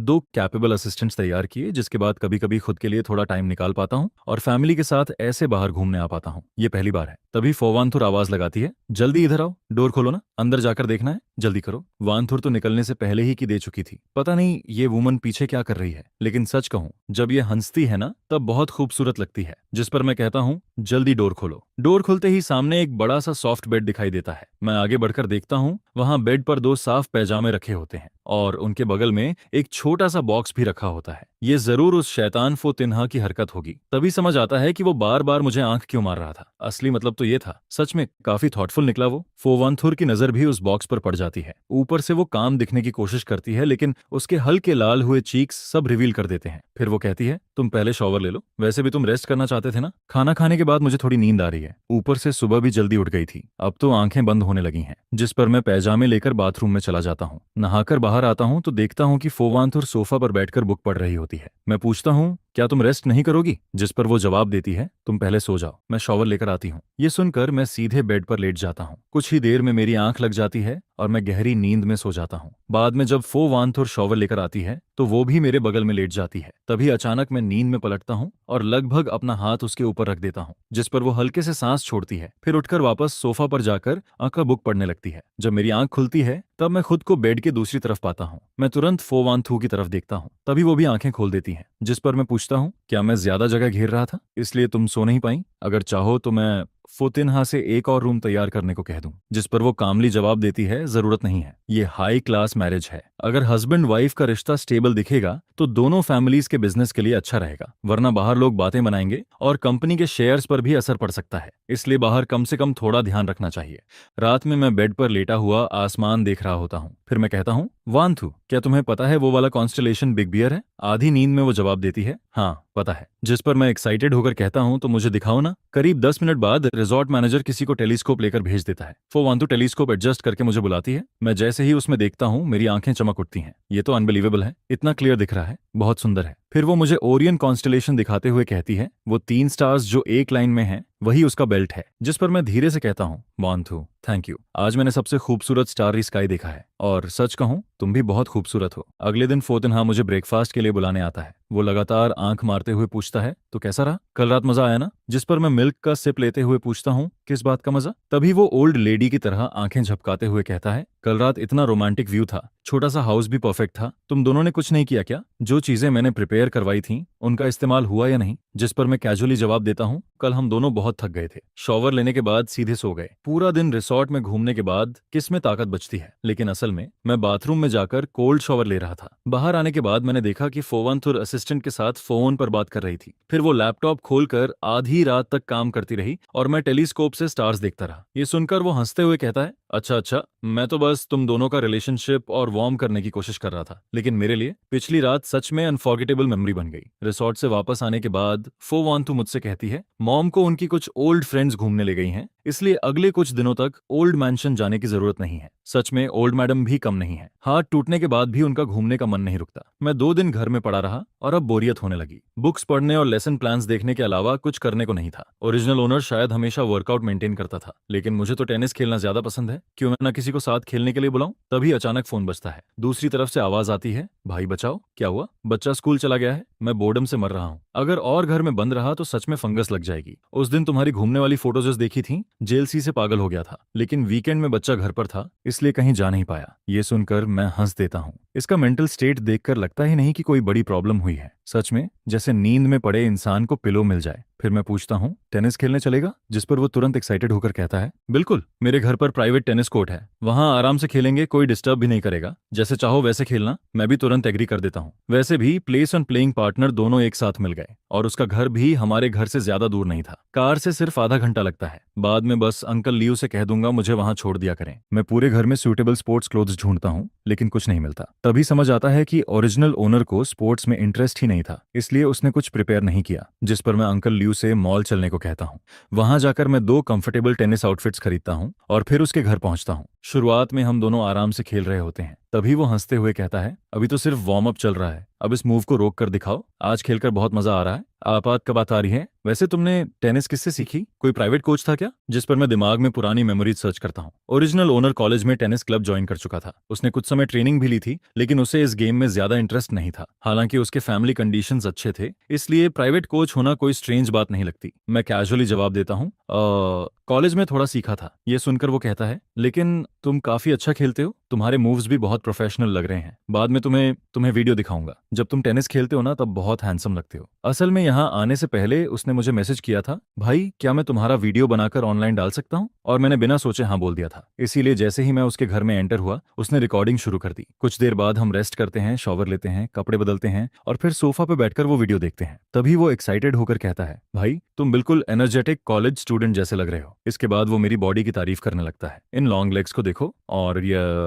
ये मसल्स भी। जवान होना सच में कितना अच्छा होता है, और रिच होना उससे भी अच्छा। पैसे हो तो जो चाहो खरीद सकते हो, फ्री टाइम में जिम जा सकते हो, स्विमिंग कर सकते हो, यहाँ तक कि प्राइवेट ट्रेनर भी हायर कर सकते हो। ऐसी बॉडी तो बननी ही थी। फिर मैं हंसते हुए कहता हूँ, लेकिन नहमलोई तुम भी काफी हैंडसम हो। तभी नहमलोई हंसते हुए कहता है, देखो तो सही तुम कितने मैस्कुलिन लग रहे हो। हाँ हाँ हाँ, इधर आओ, तुम्हें भी ये मैस्कुलिनिटी फील करवाता हूँ। उसी समय बगल में रखा रिकॉर्डिंग डिवाइस अभी भी ऑन होता है और वो हमारी सारी बातें रिकॉर्ड कर रहा होता है। नहमलो के घर खाना खाने के बाद मैं वापस घर लौट आता हूँ। घर आकर मैं दोपहर की नींद लेता हूँ। जब मेरी आंख खुलती है तब फोन के शॉर्ट वीडियो ऐप से नोटिफिकेशन आती है कि मेरे पास 99 से ज्यादा अनरीड मैसेजेस पड़े हैं। मैं ऐप खोलता हूँ तो प्राइवेट मैसेजेस और कमेंट्स इतने ज्यादा होते हैं कि देखना मुश्किल हो जाता है। तभी पता चलता है कि मेरे जाने के बाद नहम लोई ने वीडियो एडिट करके ऑनलाइन अपलोड कर दिया था। उसने मेरा अकाउंट भी टैग किया था। क्या यही होती है मिलियंस फॉलोअर्स वाले इन्फ्लुएंसर की ताकत? क्या मैं सच में फेमस हो गया हूँ? तभी कई लोग मैसेज भेजने लगते हैं, हैंडसम भाई सामने आ जाओ ना, प्लीज डेली लाइव वीडियोस और अपलोड करो, आंखों को सुकून मिल जाएगा। आपकी बॉडी शेप कमाल की है, थोड़ा जिम टिप्स भी शेयर करो ना। भैया उस टेनिस आउटफिट का लिंक मिलेगा क्या? इतने सारे मैसेजेस देखकर मैं खुद भी घबरा जाता हूँ। कुछ लोग पूछ रहे थे कि क्लोथ्स कौन से ब्रांड के हैं, कुछ बोल रहे थे कि वो अपने बॉयफ्रेंड के लिए भी वही खरीदना चाहते हैं। तभी नेहम लोई मुझे मैसेज करता है, भाई वीडियो देखा, तुम फेमस हो गए हो। अभी अकाउंट खोला तो मैं खुद शॉक हो गया, पहली बार इतने सारे इंटरेक्शंस देख रहा हूँ और लोग तुम्हारे क्लॉथ्स तक पूछ रहे हैं उन्हें। फिर वो थोड़ा हेजिटेट करते हुए पूछता है, क्या ये वीडियो तुम्हें परेशान कर रही है? अगर अनकंफर्टेबल लग रहा हो तो मैं डिलीट कर दूं? जिस पर मैं तुरंत जवाब देता हूँ, नहीं नहीं, उसकी जरूरत नहीं है। इसके बाद मैं उससे पूछता हूँ, अगर मैं फैशन मैचिंग या फिटनेस ब्लॉगर जैसा कंटेंट बनाऊं तो कैसा रहेगा? आजकल शॉर्ट वीडियोस का जमाना है। सच कहूं तो मैं भी इसे ट्राई करना चाहता हूं। जिस पर वो एक्साइटेड होकर कहता है, बिल्कुल कर सकते हो। मैं पहले ही बता रहा हूं, अगर तुम शॉर्ट वीडियोस बनाना शुरू कर दो ना, तो थोड़े ही समय में फॉलोअर्स एक्सप्लोड कर जाएंगे। नहम लोई की ये बात सुनकर मुझे भी लगने लगता है कि शायद पॉपुलैरिटी का रास्ता सच में खुल चुका है। उसी समय फो ग्रुप की बॉस फोवांथुर मीटिंग खत्म करके एलिवेटर से बाहर निकलती है। तभी सेक्रेटरी रूम के पास से गुजरते हुए वो कुछ लोगों की बातें सुन लेती है। तुम लोगों ने नहम लोई का नया वीडियो देखा? उसके साथ टेनिस खेलने वाला लड़का इतना हैंडसम है कि कमेंट्स में लोग पागल हो रहे हैं। दूसरी लड़की बोलती है, हाँ देखा, नहम लोई ने उसका पर्सनल अकाउंट भी टैग किया है, लेकिन उसके अकाउंट पर अभी ज्यादा कुछ नहीं है। फिर कोई कहता है, कमेंट्स में लोग पूछ रहे थे कि उसका गर्लफ्रेंड है या नहीं, लेकिन नहम लोई ने रिप्लाई किया कि वो मैरिड है। पता नहीं किस लड़की की किस्मत इतनी अच्छी है। दूसरी तुरंत बोल पड़ती है, उसका टेनिस आउटफिट देखा, लेटेस्ट लग्जरी ब्रांड वाला था और उसकी बॉडी सीरियसली परफेक्ट थी। मुझे तो लगता है उसके एब्स भी होंगे। और मैंने तो किसी को ये भी कहते देखा कि वो किम डे यूनिवर्सिटी का लेक्चरर है। ये सब सुनने के बाद फोवांथु वापस अपने ऑफिस में चली जाती है। फिर वो ऐप खोलती है जिसे वो बहुत कम इस्तेमाल करती थी। उसे याद आता है कि पहले जब वू और नेहम लोई ने अपना अकाउंट बनाया था, तब उन्होंने ग्रुप में मैसेज करके सबसे फॉलो करने को कहा था। उस वक्त उसने शायद अपने दूसरे अकाउंट से उन्हें फॉलो किया था, लेकिन उसके बाद कभी ऐप खोला ही नहीं। वीडियो ढूंढना आसान था क्योंकि थंबनेल में साफ मैं और नहम लोई टेनिस खेलते दिखाई दे रहे थे। वीडियो देखते हुए फो वान थू को खुद एहसास नहीं होता कि उसकी नजरें लगातार मुझ पर टिकी हुई हैं। उस रात जब वो घर लौटती है, तब मैं सोफा पर बैठा होता हूँ। फिर मैं पूछता हूँ, वान थू, अगर मैं घर पर वीडियोस बनाऊं तो तुम्हें कोई प्रॉब्लम तो नहीं होगी? जिस पर वो पूछती है, अचानक वीडियोस बनाने का मन कैसे हुआ? मैं मुस्कुराकर जवाब देता हूँ, 1 महीने से घर पर हूँ, खाली बैठे बैठे बोर्डम होने लगी थी, इसीलिए सोचा कुछ नया ट्राई करूं। वो शांत आवाज में कहती है, अगर ट्राई करना चाहते हो तो करो, लेकिन पहले से मेंटली तैयार रहना, नेगेटिव कमेंट्स भी आएंगे, और खुद पर ज्यादा प्रेशर मत लेना। असल में वो कहना चाहती थी कि हमारे घर में तुम्हें पैसे कमाने की जरूरत नहीं है, लेकिन फिर शायद उसे लगा कि ऐसा कहना मेरी रिस्पेक्ट कम करना होगा। मैं समझ जाता हूँ कि वो मेरी चिंता कर रही है, इसलिए मैं हंसकर कहता हूँ, मुझे पता है, मैं इसे बस हॉबी की तरह देख रहा हूँ और इससे नई स्किल्स भी सीखने को मिलेंगी। मैं खुद पर प्रेशर नहीं डालूंगा। अभी तो मुझे इससे पैसे कमाने की भी जरूरत नहीं है, इसलिए मैं आराम से वीडियोस बना सकता हूँ। ज्यादा टाइम स्क्रिप्ट्स लिखने, कैमरा एंगल्स और एडिटिंग सीखने में लगा सकता हूँ, तभी तो अपने पसंद का कंटेंट बना पाऊंगा। फिर वो पूछती है, आज तुम नहम लोई के साथ घूमने गए थे? सच कहूं, मुझे थोड़ा सरप्राइज हुआ। जिस पर मैं पूछता हूँ, तुमने वीडियो देख लिया? तभी अचानक मेरे दिमाग में आता है, कहीं वो ये तो नहीं सोच रही कि मैं अटेंशन मिलने के बाद वीडियोस बनाना शुरू कर रहा हूँ। वो धीरे से जवाब देती है, आज ऑफिस में सब लोग उसी की बातें कर रहे थे, इसलिए क्यूरियोसिटी में देख लिया, लेकिन कमेंट्स पढ़ते वक्त मुझे थोड़ा अजीब लग रहा था। इतने सारे लोग तुम्हारे बारे में बातें कर रहे थे, पता नहीं क्यों दिल थोड़ा अनईजी हो गया। इसके बाद मैं उसे बताता हूँ, नहम लोई ने बच्चे को किंडरगार्टन छोड़ने के बाद मुझे कॉल किया था। वो घर में बोर हो रहा था, वैसे भी मैं टेनिस खेलना चाहता था, तो हम दोनों तुरंत रेडी हो गए। सच कहूं, उसके घर का टेनिस कोर्ट बहुत बड़ा है। हम दोनों ने पूरा सुबह खेला, बहुत मजा आया। फिर हम दोनों लिविंग रूम के सोफा पर जाकर बैठ जाते हैं। तभी वांतु पूछती है, तुम्हें टेनिस इतना पसंद है? मैं जवाब देता हूँ, हाँ, कॉलेज के समय से खेल रहा हूँ, सो खाता हूँ। मास्टर्स के दौरान ज्यादा टाइम नहीं मिला, इसलिए छोड़ दिया था। अब थोड़ा फ्री हूँ तो फिर से शुरू करना चाहता हूँ। फिर मैं उससे पूछता हूँ, वांथु, तुम्हें टेनिस खेलना आता है? सुना है वो भी अच्छा खेलती है, कभी हम दोनों कपल्स साथ में खेल सकते हैं। जिस पर वो हल्का मुस्कुराकर कहती है, हाँ, मुझे थोड़ा बहुत आता है। मैं तुरंत कहता हूँ, अगर नहीं भी आता तो कोई बात नहीं, मैं तुम्हें सिखा दूंगा। इसी दौरान नाम लोई द्वारा अपलोड किया गया वीडियो लगातार वायरल होता जा रहा था। जब लोग मेरे प्रोफाइल पर आते हैं तो उन्हें मेरा पहला अपलोडेड वीडियो भी दिखाई देता है। वीडियो अपलोड होने के सिर्फ 2 घंटे में ही व्यूज 1 लाख पार कर जाते हैं। फॉलोअर्स भी तेजी से बढ़ने लगते हैं, जिस पर मैं एक्साइटेड होकर सोचता हूँ, लगता है मैंने पॉपुलैरिटी का असली कोड पकड़ लिया है। अच्छा हुआ जो मैंने 1-on-1 फिटनेस कोच हायर किया था। पहले ट्रेनिंग सेशन के बाद ही मैंने एक वर्कआउट शेयरिंग वीडियो बना लिया। वीडियो में मैं कुछ आसान एक्सरसाइजेस सिखा रहा होता हूँ। ये वीडियो एक प्रोफेशनल जिम रूम में शूट किया गया था। वीडियो शूट और एडिटिंग सीखने के लिए मैंने कुछ ऑनलाइन कोर्सेज भी ज्वाइन किए, और ये पूरा प्रोसेस मुझे बहुत अचीवमेंट वाला फील दे रहा था। इसी दौरान एक दिन मुझे लियंगतम का फोन आता है, जो ओरिजिनल ओनर की रियल मदर होती है। वो पूछती है, बेटा, अचानक वीडियोस बनाने का कैसे सोच लिया? आजकल काम पर नहीं जा रहे क्या? जिस पर मैं जवाब देता हूँ, मदर इन लॉ ने मुझे 1 महीने की छुट्टी दिलवा दी है। वो थोड़ा शिकायत करते हुए कहती है, पहले तो तुम कहते थे घर बहुत दूर है, इसलिए आने की जरूरत नहीं, अब छुट्टी मिली है, फिर भी घर वापस आना याद नहीं आया? उनकी बातें सुनकर मेरा दिल थोड़ा भारी हो जाता है। मुझे हमेशा लगता था कि ओरिजिनल ओनर और उसके पेरेंट्स ज्यादा क्लोज नहीं थे, इसलिए ना वो कांटेक्ट करते थे, ना मैं। लेकिन आज उनकी चिंता भरी आवाज सुनकर मेरे अंदर कुछ बदल जाता है। मैं फैसला करता हूँ कि मैं उनसे मिलने जरूर जाऊंगा। अब जब मैं इस दुनिया में आ ही चुका हूँ तो ओरिजिनल ओनर के पेरेंट्स को भी अपना फैमिली मानना चाहिए। जिस पर वो खुशी से कहती हैं, ठीक है ठीक है, टाइम मिले तो घर आकर कुछ दिन रुक जाना। मॉम तुम्हारे पसंद का खाना बनाएगी। मैं हल्का मुस्कुराकर जवाब देता हूँ, जी मॉम, मुझे पता है। वांतो के घर आने के बाद मैं उसे बता दूंगा। इसके बाद माँ की तरफ से कुछ दिल से निकली हुई बातें सुनने को मिलती हैं, जिस पर पता चलता है कि माँ अपने बेटे को कॉल करती है। वो उसे वीडियो बनाने से रोकना नहीं चाहती है, बस उन्हें डर लगता है कि कहीं वो इन सब नेगेटिव प्रेशर को अकेले हैंडल न करे। हमारे घर ने आज तक कभी जानबूझकर तुम्हारी आइडेंटिटी छुपाने की कोशिश नहीं की है। नेटिजन्स तो बस कुछ ही मिनटों में तुम्हारी सारी इन्फॉर्मेशन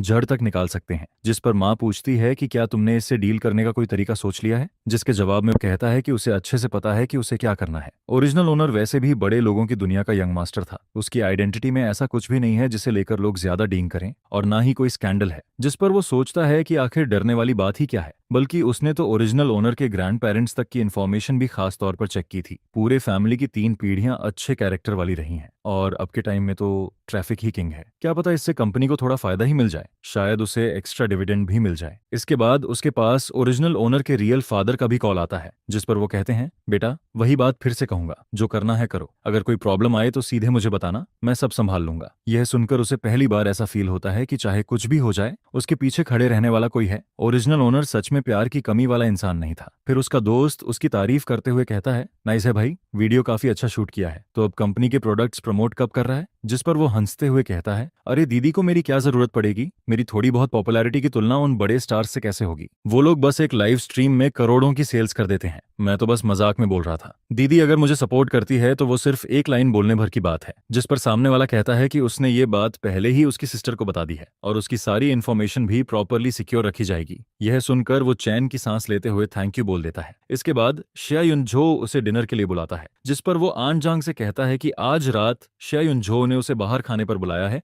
इसीलिए वो घर पर खाना नहीं खाएगा। साथ ही वो कहता है कि युनशु को भी बता देना ताकि वो जल्दी घर लौट आए। फिर दोनों हॉटपॉट रेस्टोरेंट में बैठे होते हैं, जिस पर शिया युनझो कहता है, मैंने स्पाइसी हॉटपॉट और टोमेटो हॉटपॉट दोनों ऑर्डर कर दिए हैं, ये दोनों हमारे फेवरेट हैं। इसके बाद वो उसे गौर से देखते हुए पूछता है, सिर्फ 10-15 दिन नहीं मिले और तेरी आंखों के नीचे डार्क सर्कल्स इतने हैवी कैसे हो गए। जिस पर वो थकी हुई आवाज में कहता है, मत पूछ यार, बच्चा रात भर रोता रहता है। मैं, माँ और नैनी तीनों को शिफ्ट बदल बदल कर रात में उसे संभालना पड़ता है। आजकल मेरी स्लीप पूरी तरह खराब हो चुकी है। आज वाइफ फाइनली बिजनेस ट्रिप से वापस आई है, इसलिए उसे घर पर बच्चे के साथ छोड़कर मैं किशोरान मैं तुझे बाहर खाने बुला पाया। यह सुनकर वो पूछता है, क्या हर 2 महीने के बच्चे को ऐसा फेज होता है। जिसके जवाब में शिया युनजो कहता है, नहीं, हर बच्चे को नहीं, शायद कुछ बच्चे हाई डिमांड टाइप के होते हैं, लेकिन सुन, मैं और मेरी वाइफ सेकंड चाइल्ड कभी नहीं करेंगे। फिर वो अचानक टॉपिक बदलते हुए पूछता है, वैसे तू आजकल काम पर नहीं जा रहा तो हनीमून ट्रिप जैसा कुछ प्लान क्यों नहीं करता। जिस पर वो कहता है, युनशु की कंपनी में बहुत काम है और मुझे भी लगता है कि अभी कहीं जाना सही नहीं होगा, साथ में रहते हुए थोड़ा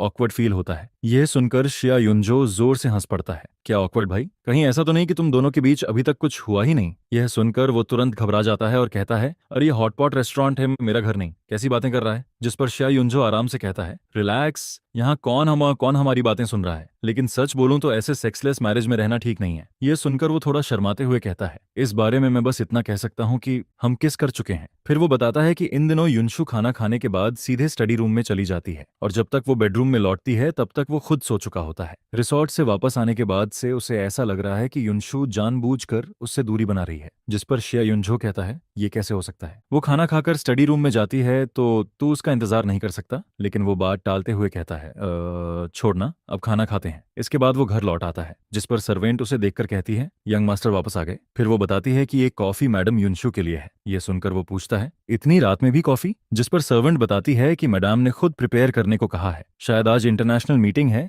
इसलिए देर तक काम करना पड़ेगा। फिर सर्वेंट उससे कहती है कि वो कॉफी ऊपर पहुंचा दे, लेकिन वो खुद कॉफी हटाकर युनशु के लिए वार्म मिल्क तैयार करता है। इसके बाद वो उसके स्टडी रूम में जाता है और कहता है, मिल्क पी लो और थोड़ा रेस्ट कर लो। जिस पर युनशु पूछती है, माँ वापस आ गई। वो कहता है, हाँ अभी आया हूँ, नीचे आन जांग कॉफी लेकर जा रही थी, लेकिन मुझे लगा रात में कॉफी कम पीनी चाहिए, इसलिए मैंने इसे मिल्क से रिप्लेस कर दिया। यह सुनकर युनशु मुस्कुरा देती है और कहती है, थैंक यू, तुम सच में बहुत थॉटफुल हो। फिर वो पूछती है, केक खाओगे मेरे साथ? जिस पर वो हैरान होकर पूछता है, केक कहाँ से आया? युनशु बताती है कि रास्ते में बेकरी दिखी तो उसने कैजुअली खरीद लिया। नीचे वाले फ्रिज में तो सिर्फ इंग्रेडिएंट्स भरे पड़े रहते हैं, इसलिए वो केक ऊपर ले आई। ये सुनकर वो हंसते हुए कहता है कि इस फ्रिज में पहली बार केक रखा गया है, वरना इसमें हमेशा ड्रिंक्स ही रहती थीं। इसके बाद युनशु कहती है कि आज अचानक उसका मन हुआ कि वो उसके साथ केक खाए, जिस पर वो मुस्कुराते हुए कहता है, तो फिर मुझे जेंटलमैन बनकर तुम्हारा साथ देना ही पड़ेगा। आज जिम में जो मेहनत की थी वो सब बेकार चली जाएगी। यह सुनकर युनशु पूछती है, तो खाओगे या नहीं? जिसके जवाब में वो कहता है, खाऊंगा, पहले तुम खाओ। फिर वो केक टेस्ट करते हुए कहता है, सच में बहुत टेस्टी है। पता नहीं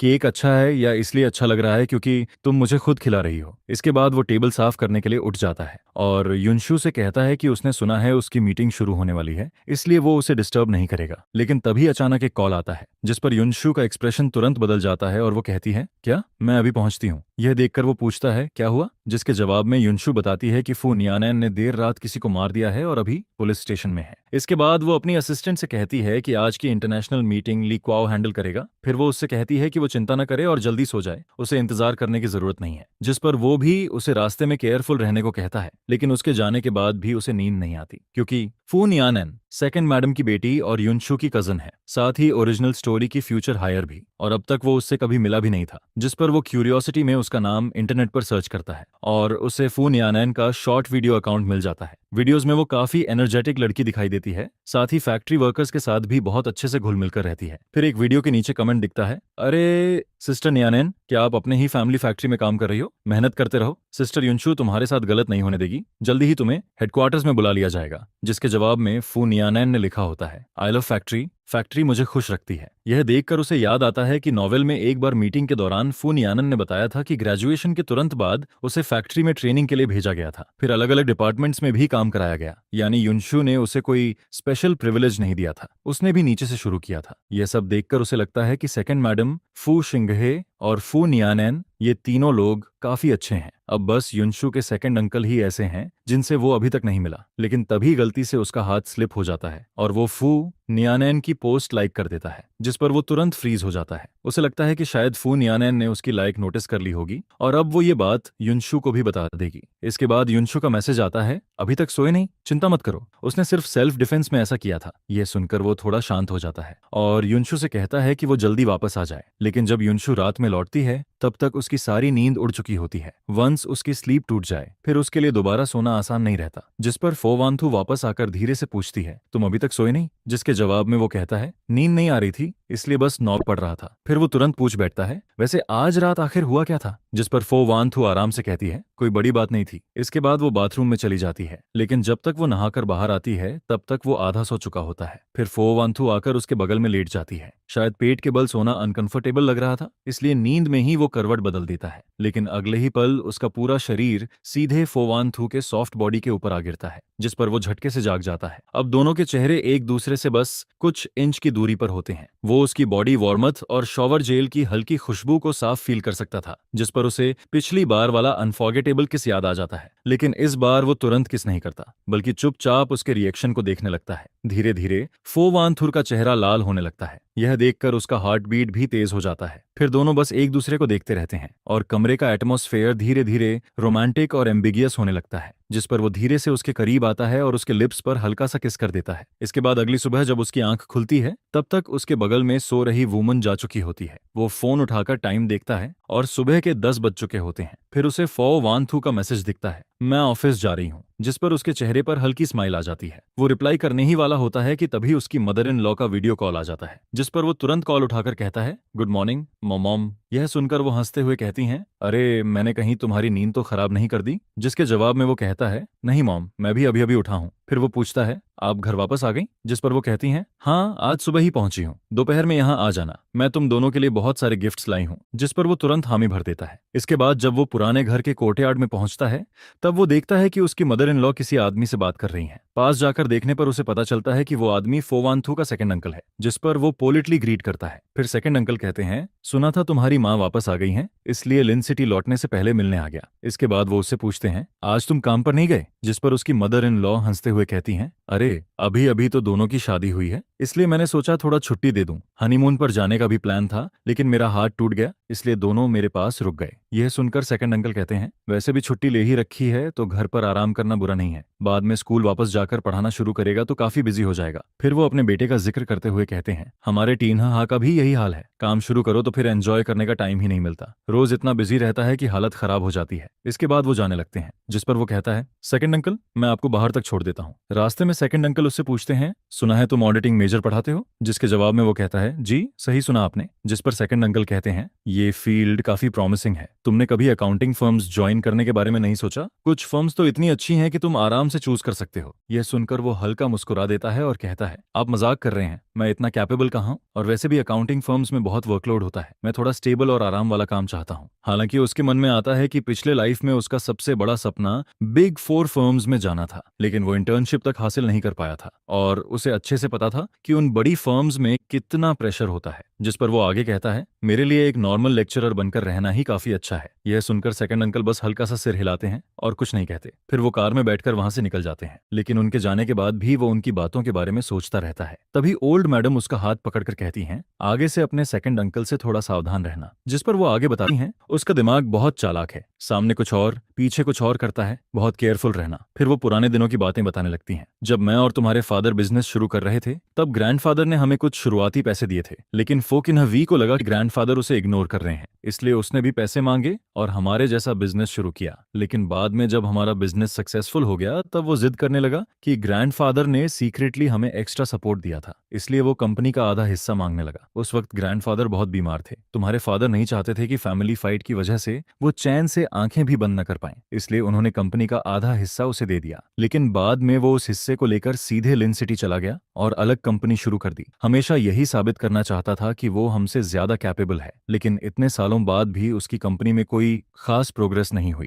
आज वो यहाँ सिर्फ इसलिए आया था ताकि मेरे थ्रू वॉन्थू पर प्रेशर डाल सके और कुछ प्रोजेक्ट्स अपने लिए ले सके। यह सुनकर उसे भी समझ आ जाता है कि यह आदमी बाहर से काम दिखता है लेकिन अंदर से काफी नैरो माइंडेड और कैलकुलेटिंग है। फिर ओल्ड मैडम आगे कहती हैं, पहले वो टीन्हा हा को भी फो ग्रुप हेडक्वार्टर्स में भेजना चाहता था, लेकिन टीन्हा हा खुद वहां काम नहीं करना चाहता था, इसलिए वांथू ने उसे टूरिज्म एरिया में काम दिलवा दिया। अभी उसकी बातों में भी हिडन कंप्लेन थी, वो इनडायरेक्टली ब्लेम कर रहा था कि वांथू ने उसके बेटे को हेडक्वार्टर्स में जगह नहीं दी। जब नयानैन ने ग्रेजुएशन के बाद फैक्ट्री से ट्रेनिंग शुरू की थी तब भी वो लगातार कंप्लेन करता रहता था। उसका हिसाब किताब वाला नेचर तो इतना एनोइंग है कि मैं अब उसके बारे में बोलना भी नहीं चाहती। इसके बाद वो टॉपिक खत्म करते हुए कहती हैं, बस इतना याद रखना कि तुम्हें अंदर से समझदार रहना है। फिर वो अचानक खुश होकर कहती हैं, मेरी एक फ्रेंड का बेटा ऑक्शन हाउस में काम करता है, कल मैं एक ऑक्शन में गई थी और वहां से कुछ चीजें खरीदी हैं, चलो बॉक्स खोलकर देखो। जिस पर वो बॉक्स खोलता है, अंदर काफी एक्सपेंसिव कलेक्टिबल्स रखे होते हैं। फिर ओल्ड मैडम कहती हैं, इन्हें संभाल कर रखना, मौका मिले तो यूज करना, नहीं तो कलेक्शन बनाकर रख देना, ये सब काफी वैल्यूएबल है। यह देखकर उसे साफ समझ आ जाता है कि ओल्ड मैडम सच में उससे बहुत प्यार करती हैं। फिर वो प्यार से कहती हैं, मुझे पता है तुम अच्छे और समझदार बच्चे हो, लेकिन पूरे दिन मेरे साथ मत बैठे रहा करो, तुम्हारा जो काम है वो करो। जिस पर वो मुस्कुराकर कहता है, ठीक है मॉम, मैं चलता हूँ, आप अच्छे से रेस्ट कीजिए, कल फिर मिलने आऊंगा। इसके बाद वो ड्राइविंग प्रैक्टिस के लिए बाहर निकलता है, क्योंकि वो सोच रहा था कि आगे जाकर खुद कार चलाकर काम पर जाएगा। लेकिन घर से थोड़ी ही दूर पहुंचा होता है कि अचानक पीछे से कोई उसकी कार में टक्कर मार देता है। जिस पर वो गुस्से में बाहर निकलकर कहता है, तुम गाड़ी चलाना जानते भी हो या नहीं? लेकिन दूसरी कार से एक लड़की बाहर निकलती है और फ्लर्ट करते हुए कहती है, हेलो हैंडसम, वीचैट दे दो ना, हम प्राइवेट चैट में बात कर लेंगे, कार रिपेयर का जितना पैसा लगेगा मैं दे दूंगी। लेकिन वो उसकी बातों पर बिल्कुल ध्यान नहीं देता। वो सीधे जाकर कार चेक करता है और देखता है कि पीछे बम्पर दब गया है। जिस पर वो ठंडे चेहरे से कहता है, कोई प्राइवेट चैट नहीं होगा, मैं पुलिस को कॉल कर रहा हूँ। उसे साफ पता था कि ऐसे प्राइवेट सेटलमेंट बाद में और बड़ी प्रॉब्लम्स खड़ी कर सकते हैं।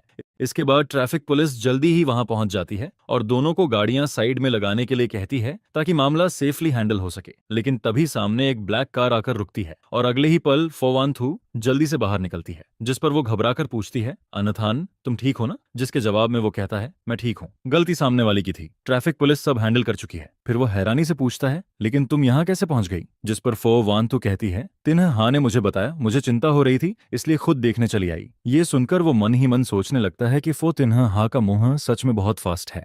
उसने तो बस कैजुअली उसे मैसेज में एक्सीडेंट का जिक्र किया था, लेकिन उसने तुरंत सारी बात फोवानथू को बता दी। जिस पर वो कहता है, कोई बड़ी बात नहीं हुई है, तुम्हें इतनी जल्दी भाग कर आने की जरूरत नहीं थी, मैं खुद हैंडल कर सकता था। जिस पर फोवानथू सीधे कहती है, तुम मेरी कार लेकर वापस जाओ, बाकी का मामला बटर जो हैंडल कर लेंगे। इसके बाद ट्रैफिक पुलिस दोनों को रिपोर्ट पेपर देकर मामला खत्म कर देती है। फिर वो नोटिस करता है कि फोवानथू का एक्सप्रेशन थोड़ा सीरियस है। जिस पर वो पूछता है, क्या हुआ? जिसके जवाब में वो कहती है, आगे से अंकल लियू ही तुम्हें पिक ऑन ड्रॉप करेंगे। तुम्हें खुद ड्राइव करते देख मुझे बिल्कुल भी पीस नहीं मिलता। यह सुनकर वो अंदर ही अंदर थोड़ा इमोशनल हो जाता है, क्योंकि उसे साफ महसूस होता है कि फोवानथुर सच में उसकी बहुत केयर करती है। फिर वो मन ही मन सोचता है कि उसकी ड्राइविंग स्किल वैसे भी खास नहीं है। अपनी छोटी सी जान की सेफ्टी के लिए शायद अब खुद ड्राइव न करना ही बेहतर रहेगा। जिस पर वो मुस्कुराकर कहता है, ठीक है, मुझे समझ आ गया। इसके बाद फिर एक वीकेंड आता है। पिछली बार माँ के कॉल के बाद उसने और फोवानथु ने साथ में हाईथुंग जाकर फैमिली से मिलने का प्लान बनाया था। दोनों ने काफी सारे एक्सपेंसिव गिफ्ट्स भी तैयार किए थे। सबसे पहले वो अपनी मैटरनल फैमिली के घर पहुंचते हैं, लेकिन कोर्टयार्ड में कदम रखते ही उन्हें एक लड़की की लाउड आवाज सुनाई देती है, प्लीज मेरा कार्ड अनलॉक कर दो ना, मुझे सच में अपनी गलती का एहसास हो गया है, आगे से ऐसा नहीं करूंगी। जिस पर उसे याद आता है कि ये कॉप किम निगियन है, ओरिजिनल ओनर की बायोलॉजिकल मदर और स्टेप फादर की बेटी। अभी वो 10th क्लास में पढ़ती है और उसका नेचर काफी रिबेलियस है। उसे याद आता है कि पहले इस लड़की ने उससे पैसे मांगे थे। उसने उसे 5000 युआन ट्रांसफर किए थे, लेकिन उसने उसे भी कम बता दिया। जिस पर उसने दोबारा पैसे भेजने से मना कर दिया था और कहा था कि जाकर अपने फादर से मांगो। अब वो सोचने लगता है कि इस बार आखिर उसने कौन सी ट्रबल क्रिएट कर दी है। तभी सर्वेंट अंदर आकर अनाउंस करता है, मास्टर और यंग मैडम आ गए हैं। यह सुनते ही उसके स्टेप फादर खुश होकर कहते हैं, अरे अंथान और वानथु आ गए। फिर वो कहते हैं, तुम्हारी माँ ब्यूटी ट्रीटमेंट के लिए बाहर गई है, मैं उसे अभी कॉल करके वापस बुलाता हूँ। लेकिन तभी किम नियन मुंह बनाते हुए कंप्लेन करती है, डैड आप कितने बायस्ड हैं, मैं वापस आती हूँ तो आपका चेहरा चिड़चिड़ा रहता है, लेकिन भाई आते ही आप फूल की तरह खिल जाते हो, जबकि रियल डॉटर तो मैं हूँ। जिस पर उसके स्टेप फादर बिना छुपाए कह देते हैं, हाँ मैं बायस्ड हूँ, अगर तुम अपने भाई जितनी समझदार होती तो मैं भी तुम्हारे साथ हंसकर बात करता। यह सुनकर किम नियन तुरंत फोवानथु के पास जाकर बोलती है, सिस्टर इन लॉ मेरी थोड़ी मदद कर दो ना। जिस पर फोवानथु पूछती है, कैसी मदद? फिर वो बड़ी मासूम शक्ल बनाकर कहती है, बस थोड़ा पॉकेट मनी रिचार्ज कर दो। ये सुनते ही फोवानथु कैजुअली फोन उठाती है। अगले ही पल नोटिफिकेशन आता है, account credited with 1 lakh yuan. यह देखकर उसके स्टेपफादर शॉक हो जाते हैं, ये क्या है, किसने तुम्हें 1 लाख ट्रांसफर किए? जिस पर किम नियन खुशी से चिल्लाती है, सिस्टर इन लॉ ने दिए हैं। और अगले ही पल वो भागते हुए कहती है, dad brother sister in law school में काम है, मैं पहले जा रही हूँ। उसके जाते ही उसके स्टेपफादर सिर पकड़ लेते हैं और कहते हैं, पता नहीं इस बार फिर कौन सी प्रॉब्लम खड़ी की होगी, सुना है ये स्कूल में ग्रेड डायरेक्टर तक से बहस कर रही थी, इसकी क्लासमेट की माँ ने तुम्हारी मॉम को ये सब बताया। ये लड़की रोज बस ट्रबल क्रिएट करना ही जानती है, लगता है मंडे को फिर मुझे जाकर उसके ग्रेड डायरेक्टर से अपॉलॉजी मांगनी पड़ेगी। इसी दौरान उसकी मदर भी वापस आ जाती है और उसे देखकर वो एक पल के लिए रुक जाता है, क्योंकि उसकी माँ इतनी खूबसूरत लग रही थी कि कोई ये बिलीव ही नहीं कर सकता था कि उनकी उम्र 50 से ऊपर है। फिर वो प्यार से कहती हैं, मुझे लगा था तुम लोग थोड़ा लेट पहुंचोगे। जिस पर वो जवाब देता है, फ्लाइट आधा घंटा पहले लैंड हो गई थी इसलिए जल्दी आ गए। इसके बाद उसकी माँ एक्साइटेड होकर कहती हैं, मैं तुम्हारे लिए कुछ चीजें लाई हूँ, चलो मेरे साथ देख कर आओ। वानथु तुम तब तक यहाँ उसके फादर के साथ बैठो। फिर वो उसे कमरे में ले जाकर फ्रेंच शॉपिंग बैग्स दिखाती हैं। ये सब मैंने पिछली फ्रांस ट्रिप में खरीदा था। जिस पर वो पोलाइटली थैंक यू कहता है। यह सुनकर उसकी माँ मुस्कुराने लगती हैं, तुम इतने बड़े हो गए हो लेकिन अभी भी बच्चे जैसे लगते हो। पहले तो तुम्हारे साथ कोई प्रॉब्लम होती थी तब भी तुम फैमिली को कुछ नहीं बताते थे, हमेशा स्टबर्न बने रहते थे। फिर वो अचानक सीरियस होकर पूछती हैं, कहीं वानथु ने तुम्हें हर्ट तो नहीं किया? जिस पर वो तुरंत कहता है, नहीं मॉम, वानथु मेरे साथ बहुत अच्छी है, मैं बहुत अच्छा लाइफ जी रहा हूँ, सर का हूँ। यह सुनकर उसकी माँ राहत की सांस लेती हैं, मैं बस ये जानना चाहती थी कि शादी के बाद तुम्हारी लाइफ कैसी चल रही है, अगर कभी कुछ हो तो मुझे जरूर बताना, सब कुछ अकेले सहते मत रहना। जिस पर वो हल्की स्माइल के साथ कहता है, आप टेंशन मत लीजिए, यहाँ सब लोग बहुत अच्छे हैं, मैं सच में बहुत खुश हूँ। यह सुनकर उसकी माँ थोड़ी इमोशनल हो जाती हैं, पता है शादी के बाद तुम बिल्कुल बदल गए हो, पहले तो तुम मेरे साथ बैठकर बातें भी नहीं करते थे, अगर मैं ज्यादा पूछती तो इरिटेट हो जाते। जिस पर वो कहता है, शायद शादी के बाद सोच बदल गई है और इतनी मुश्किल से घर आया हूं तो ऑब्वियसली आपके साथ अच्छे से बात करना चाहता हूं। यह सुनकर उसकी माँ की आंखों में खुशी साफ दिखने लगती है, मेरा बेटा सच में बड़ा हो गया है। फिर वो उसे कई क्लोथ्स और ज्वेलरी ट्राई करवाती हैं, साथ ही कहती हैं कि ये सब वंथु के लिए भी खरीदा है, वापस जाते समय सब साथ लेकर जाना। इसके बाद नीचे से उसकी माँ की आवाज आती है, डियर आज लंच मैं खुद बनाऊंगी, बताओ सबको क्या खाना है? जिस पर उसके स्टेपफादर हंसते हुए कहते हैं, मुझे क्या पसंद है ये तुम्हें नहीं पता क्या,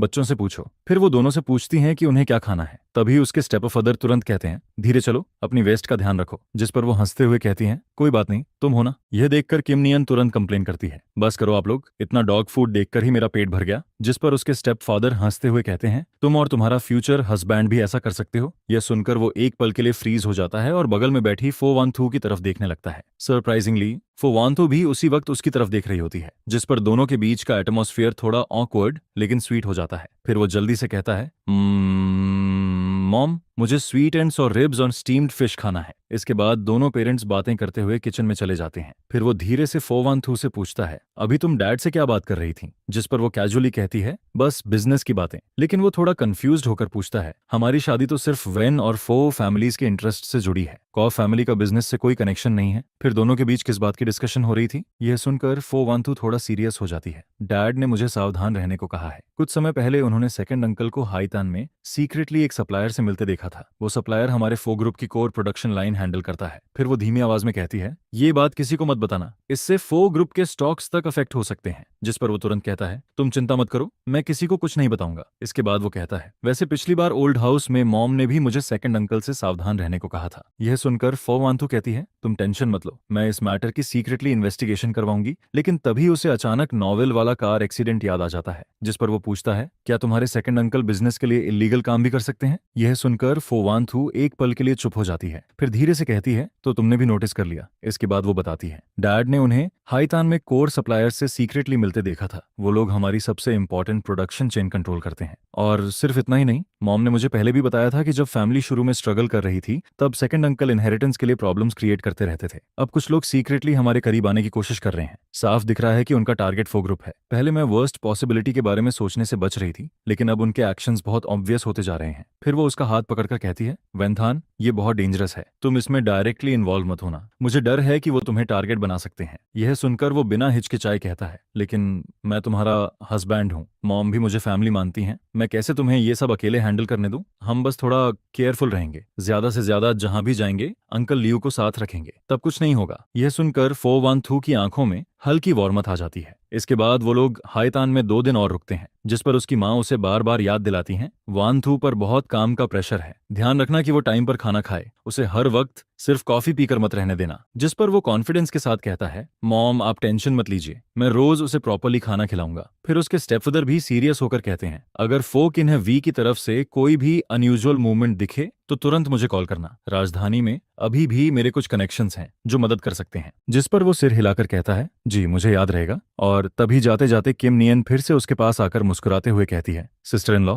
अगली बार वापस आओ तो फिर से मेरा बैलेंस रिचार्ज करना मत भूलना। मैं प्रॉमिस करती हूँ कि इस बार अच्छे से पढ़ाई करूंगी। जिस पर किम नियन तुरंत कहती है, अपनी बात याद रखना, अगर प्रॉमिस तोड़ा ना तो अगली बार पैसे नहीं मिलेंगे। जिसके जवाब में वो जल्दी से कहती है, पक्का प्रॉमिस, इस बार जरूर निभाऊंगी। इसके बाद फोवांथू नोटिस करती है कि वो थोड़ा चुप हो गया है। जिस पर वो पूछती है, क्या हुआ? जिसके जवाब में वो हल्की स्माइल के साथ कहता है, बस यही सोच रहा हूं कि घर की प्रॉब्लम्स की वजह से तुम्हारे पेरेंट्स को भी टेंशन लेनी पड़ रही है। ये सुनकर फोवांथू उसका हाथ पकड़ लेती है और कहती है, हम फैमिली हैं, इसमें तुम्हारा और मेरा क्या अलग, और वैसे भी मेरे पेरेंट्स तो मुझे छोड़कर तुम्हें ज्यादा प्यार करते हैं। जिस पर दोनों सामने देखते हैं, उसके पेरेंट्स खुशी खुशी बातें कर रहे होते हैं। यह देखकर फोवांथू हल्का हंस पड़ती है और कहती है, तुम्हारी स्वीट टॉकिंग स्किल काफी डेंजरस है। इसके बाद दोनों वापस हाईतान लौट आते हैं। जैसे ही वो ओल्ड मैंशन में एंटर करते हैं, उसकी माँ तुरंत खुशी से उसके पास आ जाती हैं। अंथन, आखिर तुम वापस आ गए, जल्दी आओ, मुझे देखने दो तुम पतले तो नहीं हो गए। फिर वो उसके चेहरे को ध्यान से देखते हुए कहती हैं, हाईथन में तुम ठीक से खाना नहीं खाते क्या? तुम्हारा कॉम्प्लेक्शन भी पहले से खराब लग रहा है। जिस पर वो हेल्पलेस होकर हंस देता है, मॉम मैं बिल्कुल भी पतला नहीं हुआ, रोज इतना खाता हूँ कि पेट भर जाता है, बल्कि वांथू ज्यादा बिजी रहती है, आपको उसकी ज्यादा चिंता करनी चाहिए। यह सुनकर उसकी माँ तुरंत फोवांथू की तरफ देखने लगती हैं, तुम भी खुद को इतना मत थकाया करो। फिर वो प्यार से कहती हैं, आज रात किचन में तुम दोनों की फेवरेट डिशेस बनवाऊंगी, अच्छे से न्यूट्रिशन लेना जरूरी है। जिस पर दोनों साथ में जवाब देते हैं, जी मॉम। लेकिन अगले ही पल उसकी माँ का चेहरा अचानक सीरियस हो जाता है। वो फुकी ने भी तुम दोनों को परेशान तो नहीं कर रहा? जिस पर वो कहता है, फिलहाल तो नहीं, लेकिन हमने उसके अकाउंट्स और मूवमेंट्स की इन्वेस्टिगेशन शुरू कर दी है। यह सुनते ही उसकी माँ गुस्से से कहती हैं, इस बार उसे पूरी तरह एक्सपोज करना पड़ेगा। पहले इनहेरिटेंस के टाइम पर मैंने बहुत सहा था, अब वो मेरे सन इन लॉ को हर्ट करने की कोशिश कर रहा है और मेरी बेटी और फो ग्रुप पर भी नजर डाल रहा है। क्या वो फैमिली के लोग सिर्फ डेकोरेशन बनकर रह गए हैं? जिस पर वो जल्दी से उन्हें काम करने की कोशिश करता है। मॉम आप ज्यादा गुस्सा मत कीजिए, आपकी हेल्थ खराब हो जाएगी। लेकिन वो गहरी सांस लेते हुए कहती हैं, मैं गुस्सा नहीं हूँ, बस ये बात अंदर से बर्दाश्त नहीं हो रही। फिर वो दोनों की तरफ देखते हुए कहती हैं, तुम दोनों आराम से इन्वेस्टिगेशन करो, मैं यहाँ मेन हाउस में रहकर उस आदमी पर नजर रखूंगी, उसे कोई चाल चलने नहीं दूंगी। इसके बाद सिर्फ 3 दिन के अंदर ही फोवांथू की असिस्टेंट सारे एविडेंस कलेक्ट करके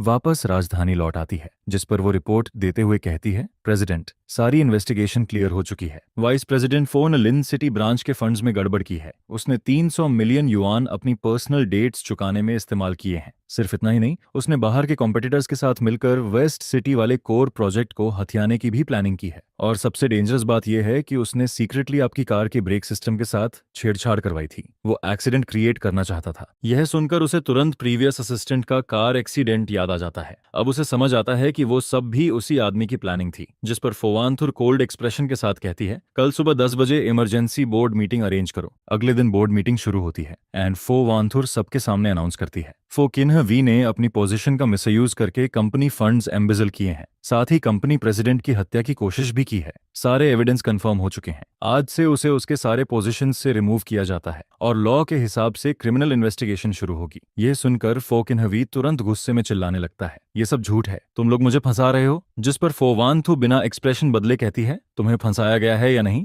इसका जवाब जज देगा। इसके बाद यह खबर ओल्ड मैंशन तक पहुंच जाती है, जिस पर सेकंड मैडम गुस्से में चिल्लाती है, फोवानथु तुम्हारी हिम्मत कैसे हुई मेरे हस्बैंड को अरेस्ट करवाने की, हमने तुम्हारे साथ कभी बुरा नहीं किया। लेकिन तभी ओल्ड मैडम गुस्से में टेबल पर हाथ मारती हैं, उसने मेरी बेटी और सन इन लॉ को नुकसान पहुंचाने की कोशिश की है। अगर तुमने और ड्रामा किया तो मैं तुम्हें भी इन्वेस्टिगेशन में घसीट दूंगी। इसके बाद पूरा मामला फाइनली सेटल हो जाता है। जिस पर फोवानथुर थकी हुई आवाज में उससे कहती है, अब आगे से कोई तुम्हें बली नहीं कर पाएगा। जिसके जवाब में वो मुस्कुराकर कहता है, ये सब तुम्हारी और मॉम की वजह से पॉसिबल हुआ है। फिर वो पूछता है, वैसे फोनिम का क्या होगा। जिस पर फोवंथु कहती है, उसने शुरू से आखिर तक कुछ गलत नहीं किया, बल्कि सीक्रेटली अपने फादर को रोकने की कोशिश करता रहा। वो एक समझदार बच्चा है, इसलिए मैं उसे फो ग्रुप के बेस लेवल डिपार्टमेंट से ट्रेनिंग शुरू करवाऊंगी। आगे वो अपनी एबिलिटी के दम पर आगे बढ़ेगा। यह सुनकर वो तुरंत कहता है, तुमने बिल्कुल सही डिसीजन लिया। इसके बाद वो फिर से यूनिवर्सिटी में क्लासेस लेना शुरू कर देता है, जिस पर उसके कॉलेग्स और स्टूडेंट्स उसे देखकर एक्साइटेड हो जाते हैं। एक कॉलेग शर्मिंदा होकर कहता है, प्रोफेसर वेन, पहले मैंने गलतफहमी में आपके बारे में काफी उल्टा सीधा बोला था, प्लीज उसे दिल पर मत लीजिए। जिस पर वो मुस्कुराकर कहता है, कोई बात नहीं, हम सब कोलेग्स हैं, पुरानी बातों को भूल जाओ। यह सुनकर सामने वाला तुरंत राहत की सांस लेता है। फिर स्टूडेंट्स भी उसके आसपास इकट्ठा हो जाते हैं। प्रोफेसर वेन, आपकी टीचिंग इतनी इजी टू अंडरस्टैंड होती है, आप तो हमारे सेवर हो। प्रोफेसर वेन, जल्दी न्यू शॉर्ट वीडियोस अपलोड कीजिए ना, हम सब इंतजार कर रहे हैं। जिस पर वो हंसते हुए कहता है, ठीक है, मैं कोशिश करूंगा ज्यादा वीडियोस अपलोड करने की। इसके बाद शाम को फोवानथु उसे पिक करने आती है, जिस पर वो पूछती है, आज क्लासेस कैसी थी, बहुत टायर्ड तो नहीं हो गए। जिसके जवाब में वो मुस्कुराकर कहता है, सब बहुत स्मूथली हुआ, स्टूडेंट्स भी मुझे काफी पसंद करते हैं, मुझे बिल्कुल टायर्ड फील नहीं हो रहा। फिर फोवानथु को अचानक कुछ याद आता है, अभी रेनली का कॉल आया था, उसने वीकेंड पर हमें टेनिस खेलने बुलाया है, वांग्यू भी आएगा। जिस पर वो एक्साइटेड होकर कहता है, ऑफ कोर्स जाएंगे, और इस बार तुम भी मेरे साथ खेलोगी, मैं खुद तुम्हें सिखाऊंगा, एक बार सीखोगी तो तुरंत समझ जाओगी। यह सुनकर फोवानथु हल्का मुस्कुरा देती है, ठीक है, इस बार सब तुम्हारी बात मानूंगी। इसके बाद वीकेंड पर दोनों रेनलई के घर पहुंचते हैं, जिस पर वांग्यू उन्हें देखते ही कहता है, ब्रोदर इन लॉ, आखिर तुम दोनों आ ही गए। मैंने आपका टेनिस वाला वीडियो देखा था, व्यू बहुत हाई थे, आप सच में अच्छा खेलते हो। जिस पर वो हंसते हुए कहता है, बस फन के लिए खेलता हूँ, कोई प्रोफेशनल प्लेयर नहीं हूँ। फिर वांग्यू मजाक करते हुए कहता है, अब तो आप इंटरनेट सेलिब्रिटी टीचर बन चुके हो, अगली बार वीडियो शूट करो तो मुझे भी साथ लेना। जिस पर वो जवाब देता है, जब चाहो आ जाना, बस मेरे साथ प्रैक्टिस करने का टाइम निकालना पड़ेगा। इसके बाद एक रात दोनों ओल्ड मैंशन में डिनर कर रहे होते हैं, तभी अचानक ओल्ड मैडम चॉपस्टिक्स नीचे रख देती हैं। जिस पर वो सीरियस होकर कहती हैं, मुझे तुम दोनों से एक जरूरी बात करनी है। फिर वो सीधे अनथान की तरफ देखकर कहती हैं, तुम दोनों की शादी को आधे साल से ज्यादा हो गया है, रिलेशनशिप भी इतना अच्छा है, तो क्या अब मुझे जल्दी से ग्रैंड चाइल्ड गोद में लेने का मौका नहीं मिलेगा। मैं पूरे दिन घर में खाली रहती हूँ, बस बच्चों की देखभाल करना चाहती हूँ। यह सुनकर वो थोड़ा ऑकवर्ड होकर कहता है, मॉम, ये सब नेचुरली होने दीजिए। लेकिन ओल्ड मैडम तुरंत कहती हैं, नेचुरली क्या, मैं तो रोज इंतजार कर रही हूँ कि कब मुझे ग्रैंड चाइल्ड देखने को मिले, मैं खुद उन्हें हेल्दी और चबी बनाकर बड़ा करूंगी। यह सुनकर फोवानथुर शर्म से उसकी तरफ देखने लगती है और उसके दिमाग में फ्यूचर इमेजिनेशन चलने लगती है। फिर सीन बदलता है, जिस पर अचानक फोवानथु एक्साइटेड होकर उसके सामने रिपोर्ट लेकर आती है, अनथान देखो, मैं प्रेग्नेंट हूँ,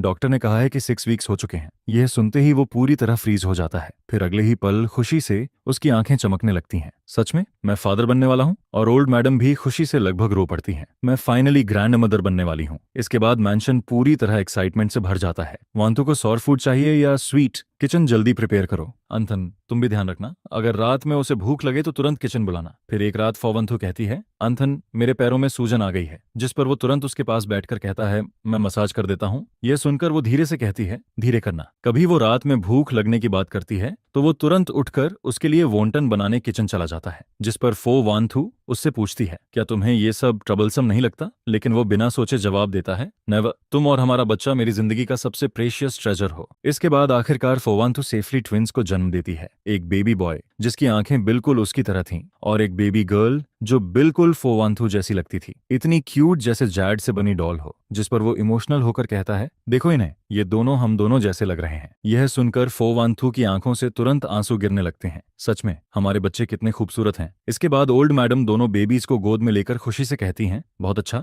आखिर हमारी फैमिली की नेक्स्ट जनरेशन आ गई। फिर पूरा वो फैमिली मैंशन सेलिब्रेशन में बिजी हो जाता है। उसी दिन ग्रैंड बैंक्वेट ऑर्गेनाइज किया जाता है, जिस पर गेस्ट्स बच्चों को देखकर कहते हैं, ये बेबीज कितने क्यूट हैं, हमें 2 दिन के लिए घर ले जाने दो ना। यह सुनकर बाकी लोग हंसने लगते हैं। फिर वो धीरे से फो वानथू का हाथ पकड़ता है और दोनों सामने चल रही वार्म और लाइवली फैमिली गैदरिंग को देखते रहते हैं, जिस पर फो वानथू धीरे से कहती है, आनाथान, थैंक यू, तुमने मुझे इतना कंप्लीट फैमिली दिया। लेकिन वो उसकी तरफ देखकर मुस्कुरा देता है। वानथू, थैंक यू तो मुझे कहना चाहिए।